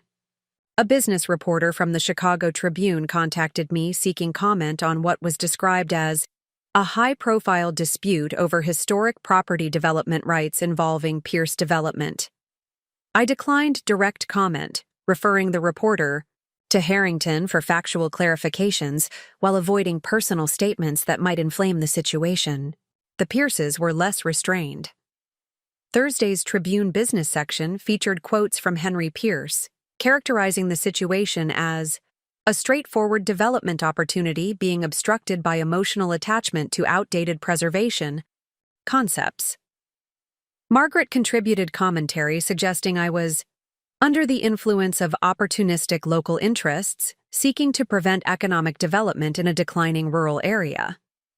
Daniel's quoted statement was perhaps most revealing. This is a private matter between my wife and me that has been unnecessarily complicated by outside legal advisors. I remain committed to resolving these misunderstandings and reuniting our family. The public positioning was transparent, casting themselves as rational business people and community developers while portraying me as emotional, manipulated, and standing in the way of economic progress. It was a narrative designed to apply pressure through public opinion, particularly in Cedar Grove, where new development projects often promised jobs and increased tax revenue. What they hadn't anticipated was Cedar Grove's response. By Friday morning, the local newspaper had published a feature on Eleanor Hayes's contributions to the community, her establishment of the town library expansion, her anonymous funding of college scholarships for local students, her preservation of natural habitats on Hawthorne Hill that supported the region's biodiversity. The article included statements from community members who had benefited from these contributions, creating a counter-narrative that transformed the dispute from abstract business development to protection of a beloved community benefactor's legacy. The most unexpected support came Saturday morning, when Victoria Marshall's story appeared in the Chicago Tribune's weekend edition, a first-person account of her experience with Pierce Development and the destruction of her family's historic property. Her courage in coming forward publicly, despite the personal cost, shifted the narrative dramatically. Suddenly, the Pierces weren't simply aggressive developers, but predatory operators with a documented pattern of targeting vulnerable property owners. By Monday, 1 week after the discovery of the fraudulent sale attempt, the legal landscape had transformed entirely. The judge assigned to the emergency motions denied the Pierces' requests for expedited consideration, citing the substantial and concerning evidence of potential fraudulent activity that required thorough investigation before any property transactions could proceed. More significantly, the district attorney's office had opened a preliminary inquiry into the forged documents, requesting interviews with all parties involved. The potential for criminal charges had suddenly made the situation far more serious than a civil dispute over property rights. Tuesday morning, as I worked on my novel in the sunlit study where my grandmother had written her books, Thomas Harrington called with news. Meridian Holdings has withdrawn their purchase offer and is seeking return of their deposit, he informed me. And I've received communication from new attorneys representing Daniel personally, not the Pierce family's usual firm. They're requesting a confidential meeting to discuss resolution options. The shift was significant, evidence that fractures were developing in the previously unified Pierce front. Do you recommend taking the meeting? I asked. Under controlled circumstances, yes, Harrington advised. The criminal inquiry changes the stakes considerably. Daniel may be seeking separation from his parents' more aggressive positions to mitigate his personal legal exposure. The meeting was arranged for Thursday afternoon at Harrington's office, neutral territory that provided both security and legal protection. I arrived early, settling into the conference room with a strange calm that had been building within me throughout the ordeal. Whatever happened next, I had stood firm in defense of not just Hawthorne Hill, but my own autonomy and values. When Daniel entered, the changes in his appearance were immediately apparent. The polished, confident businessman had been replaced by someone visibly strained. His normally impeccable attire slightly rumpled, dark circles beneath his eyes suggesting sleepless nights. "Olivia," he began, making a visible effort to project his usual composed demeanor. "Thank you for agreeing to meet." I nodded acknowledgement, but remained silent, allowing him to set the initial terms of our conversation. "I want to address the situation directly," he continued, glancing briefly at his attorney before focusing on me again. "The attempted sale of Hawthorne Hill was handled inappropriately. While I believed the power of attorney granted me certain authorities, the methods employed crossed lines that should not have been crossed. The carefully worded quasi-admission, acknowledging impropriety while avoiding explicit confession of forgery or fraud, had clearly been crafted by his new attorney to minimize legal exposure." "I appreciate that acknowledgement," I replied evenly. "What specifically are you proposing as resolution?" Daniel leaned forward, his expression earnest. "I want to separate our personal relationship from the property dispute. Whatever happens with Hawthorne Hill, we have a marriage worth preserving. 3 years of building a life together shouldn't be discarded over a business disagreement, however poorly handled." The characterization of forgery and fraud as a business disagreement was telling, as was the attempt to compartmentalize our relationship from his actions. More significantly, he had yet to express genuine remorse or acknowledgement of the deeper betrayal, the evidence that our relationship had been, at least partially, strategically cultivated for property acquisition. "Daniel," I responded carefully, "I've discovered communications indicating that our relationship was initiated and pursued with Hawthorne Hill as a primary consideration. Emails between you and your father discussing leveraging the marriage to acquire the property date back to our early dating period. How do you suggest we separate that from our personal relationship?" He paled visibly, clearly unaware that I had accessed those particular communications. "Those emails don't tell the whole story," he protested. "Yes, Dad was interested in the property potential, and yes, he encouraged me to pursue the relationship initially. But what developed between us was real, Liv. You must know that." "Was it?" I challenged quietly. "Because from my current perspective, every major decision in our relationship appears aligned with positioning for eventual acquisition of my inheritance. The timing of our engagement shortly after my grandmother's health declined. Your parents, sudden increased interest in my family background, even our wedding location near Cedar Grove when all your family connections were in Chicago." Daniel's attorney cleared his throat, clearly uncomfortable with the direction of the conversation. "Perhaps we should focus on the current legal matters rather than relationship history." "The relationship is central to the legal matters," I countered. "If our marriage was substantially pursued as a business acquisition strategy, that context is highly relevant to both the property dispute and any discussions of our future." Turning back to Daniel, I continued. "I need to understand exactly what you knew and when. Was our entire relationship a strategic construction designed by your family to acquire Hawthorne Hill?" Daniel's expression cycled through defensive, anger, calculation, and finally, a resignation that suggested at least partial truth might follow. "Not the entire relationship," he insisted, his voice quieter now. "Dad identified the property potential years ago and encouraged me to connect with you when we met at the publishing event. But what developed after was genuine, Liv. I fell in love with you despite the original context. And yet," I noted, "when my grandmother left me Hawthorne Hill, your primary concern wasn't supporting my inheritance, but strategizing how to convert it to development opportunity. You didn't discuss your father's history with the property or his previous attempts to acquire it. You concealed your family's intentions while actively working against mine. Daniel stared at his hands, visibly struggling with how to respond. I compartmentalized, he finally admitted, the business opportunity and our marriage. I told myself they could exist separately, that eventually you would see the practical benefits of development and agree willingly. And when I didn't? His jaw tightened. I made choices I shouldn't have made, justified them as necessary. For our financial future. Let Dad's perspective override what would have been right for our marriage. The admission, while still avoiding specifics of the fraudulent activity, was more direct than I had expected. For a moment, I glimpsed the man I had believed I married, capable of reflection, of acknowledging mistakes, however inadequately. Daniel, I said gently, even if I could somehow separate your actions regarding Hawthorne Hill from our relationship, the foundation of trust has been irreparably damaged.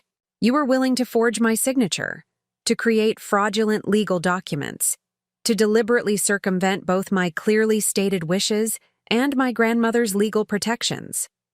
How could any relationship survive that level of betrayal? He looked up, a flash of the old charm briefly visible as he attempted a rueful smile.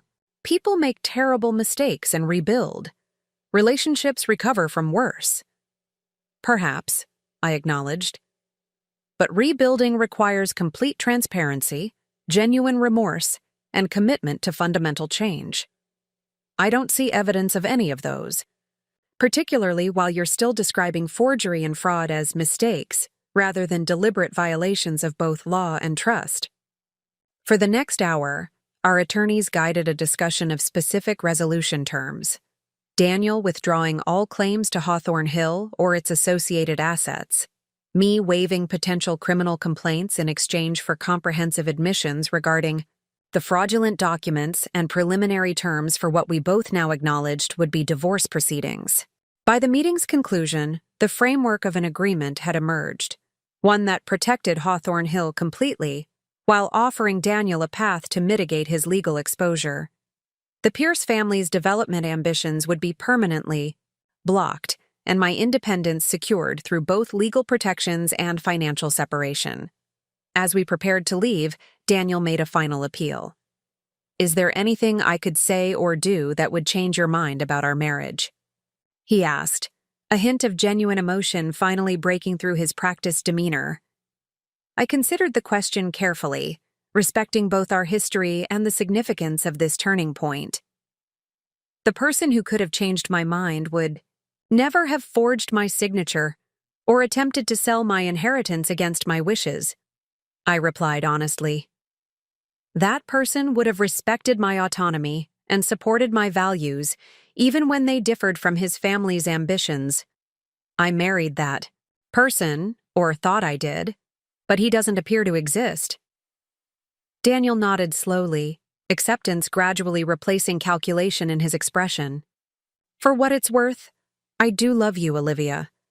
Whatever else was true or false between us, that wasn't fabricated. I believe you believe that, I acknowledged. But love without respect, without honesty, without fundamental trust isn't enough. It never could have been. As I watched him walk away, shoulders slightly slumped, the confident stride diminished. I felt not triumph but a complex mixture of sadness for what might have been and profound relief at what had been averted. My grandmother's foresight had protected not just Hawthorne Hill, but my future independence, providing the foundation from which I could rebuild on my own terms. What remained now was implementing that vision, transforming Hawthorne Hill from disputed inheritance to living legacy that honored Eleanor Hayes, while creating new possibilities aligned with my own dreams.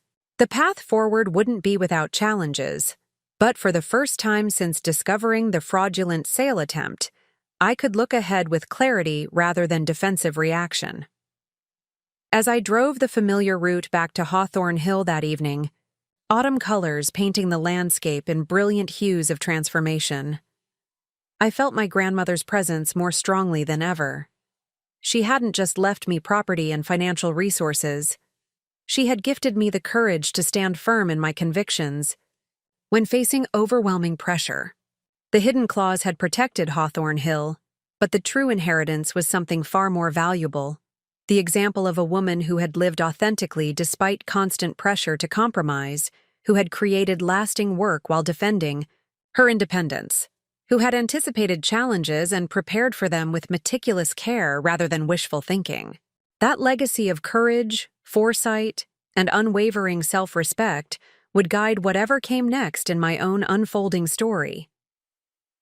The formal dissolution of my marriage to Daniel occurred with surprising efficiency.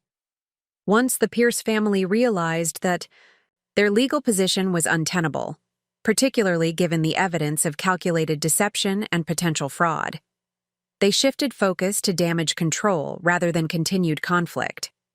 Daniel's new attorney, operating independently from the Pierce family's legal team, negotiated settlement terms that prioritized swift resolution over protracted battle. The agreement we reached granted me complete retention of Hawthorne Hill and all associated trust assets, while Daniel maintained his separate property and financial interests. The only shared asset requiring division was our Chicago apartment, which I agreed to relinquish in exchange for a clean break and comprehensive non-interference clauses regarding my inheritance. Thomas Harrington reviewed the final settlement documents with characteristic thoroughness. "This is remarkably favorable," he noted, turning the last page of the agreement. "No ongoing financial entanglements, no claims against future earnings or assets, mutual non-disparagement provisions. With substantial penalties, the Pierces must be quite motivated to put this behind them." Victoria Marshall's public statement changed the equation, I observed. Once their pattern of behavior became public knowledge, continuing to fight risked drawing even more attention to questionable business practices. "Indeed," Harrington agreed. "Though I wouldn't underestimate the impact of your own resolve. Many would have capitulated under such coordinated pressure from a wealthy, well-connected family. Your grandmother would be proud of how you've handled this situation." The validation warmed me, though the settlement represented the end of more than just legal conflict. Despite the deception that had undermined our marriage, finalizing my separation from Daniel still carried emotional weight. 3 years of shared life, however compromised by hidden agendas, left marks that wouldn't simply disappear with signed documents. The weeks following the settlement brought necessary transitions. Rachel helped me retrieve remaining personal items from the Chicago apartment, including treasured books, professional files, and the few family photographs I had displayed there. Most of our shared possessions, the carefully curated furniture, artwork selected for investment value, kitchen equipment rarely used, held little emotional significance for me. "It's strange," I remarked to Rachel as we packed the last of my belongings. "Looking around, there's so little here that actually reflects me." Almost everything was chosen to project a certain image rather than for personal meaning. Rachel surveyed the sleek, minimalist space. "I always felt like I was visiting a design showroom, not a home," she admitted. "Beautiful, but impersonal. Hawthorne Hill feels alive in comparison." Her observation captured something essential about the distinction. The apartment, like so much of my marriage, had been crafted to maintain appearances rather than nurture authentic life. Hawthorne Hill, despite its size and historical significance, somehow felt more genuinely mine, a space that invited creativity and personal expression rather than performance of a predetermined role. Returning to Argent Publishing proved another transition point. After taking extended leave to manage the legal proceedings, I requested a meeting with Elaine Winters, my direct supervisor and the company's executive editor. "I've been expecting this conversation," Elaine acknowledged as I settled into the chair across from her desk, "though I'm not entirely sure what direction it will take." "I'm requesting a shift to contract editing," I explained, having rehearsed this conversation carefully. specifically remote work that would allow me to relocate permanently to my property in Cedar Grove. Elaine studied me thoughtfully. Your work has always been exceptional, Olivia. We'd certainly consider arrangements to retain your expertise.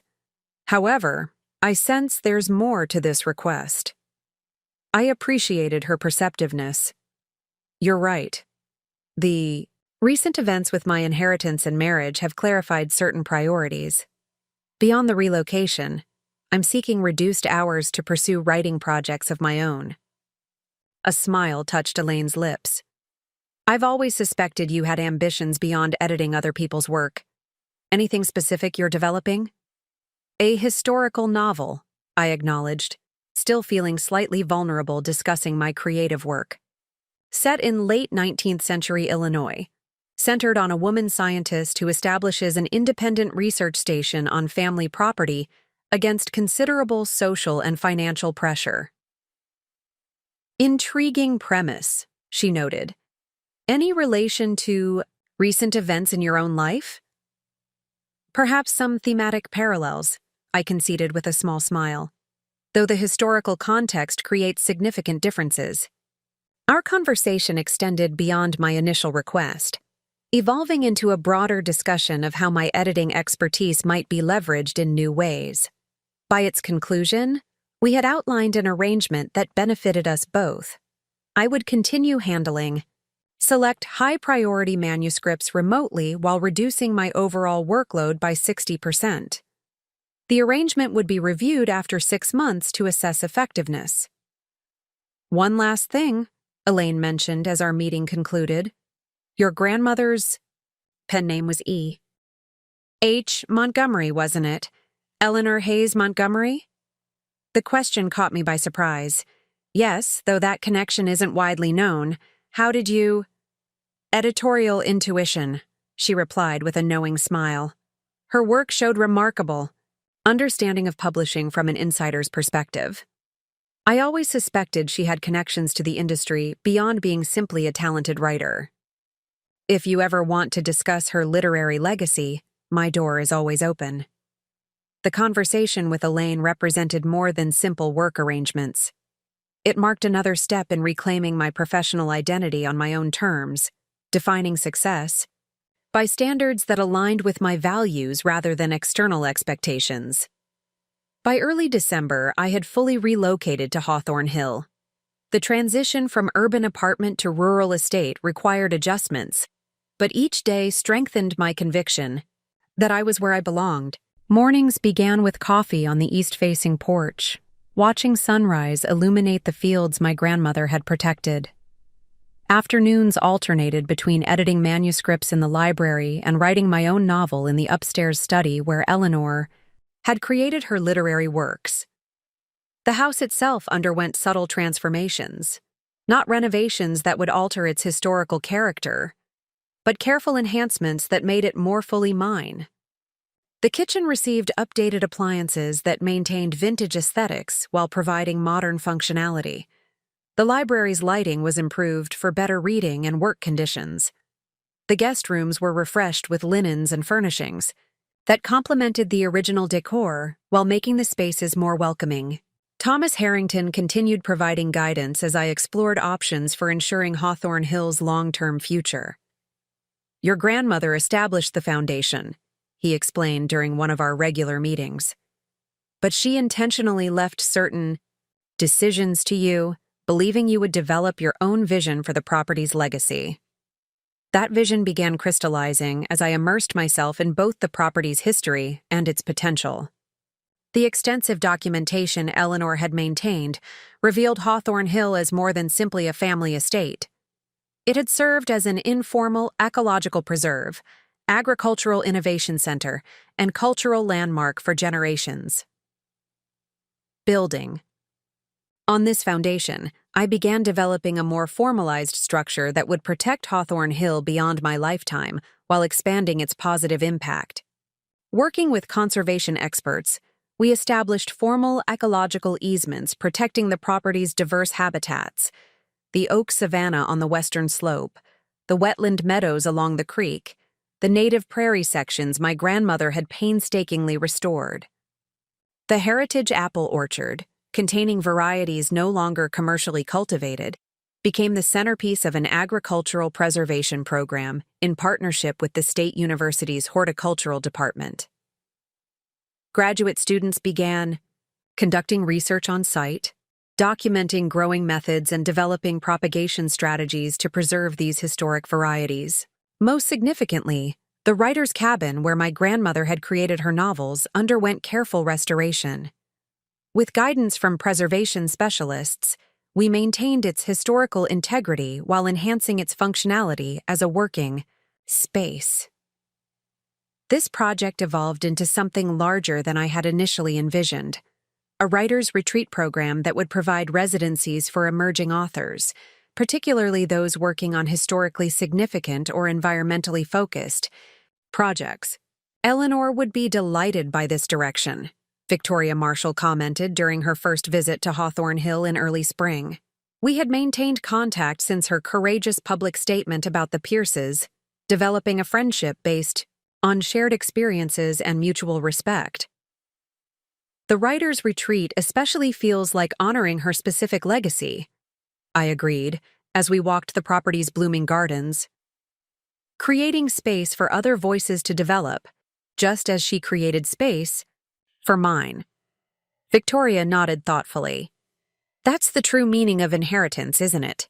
Not just preserving what came before, but extending its purpose forward in ways that resonate with your own vision. Her observation captured precisely what I had been working to articulate.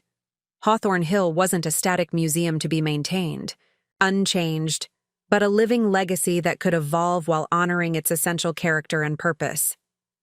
Up next, you've got 2 more standout stories right on your screen. If this one hit the mark, you won't want to pass these up. Just click and check them out. And don't forget to subscribe and turn on the notification bell so you don't miss any upload from us.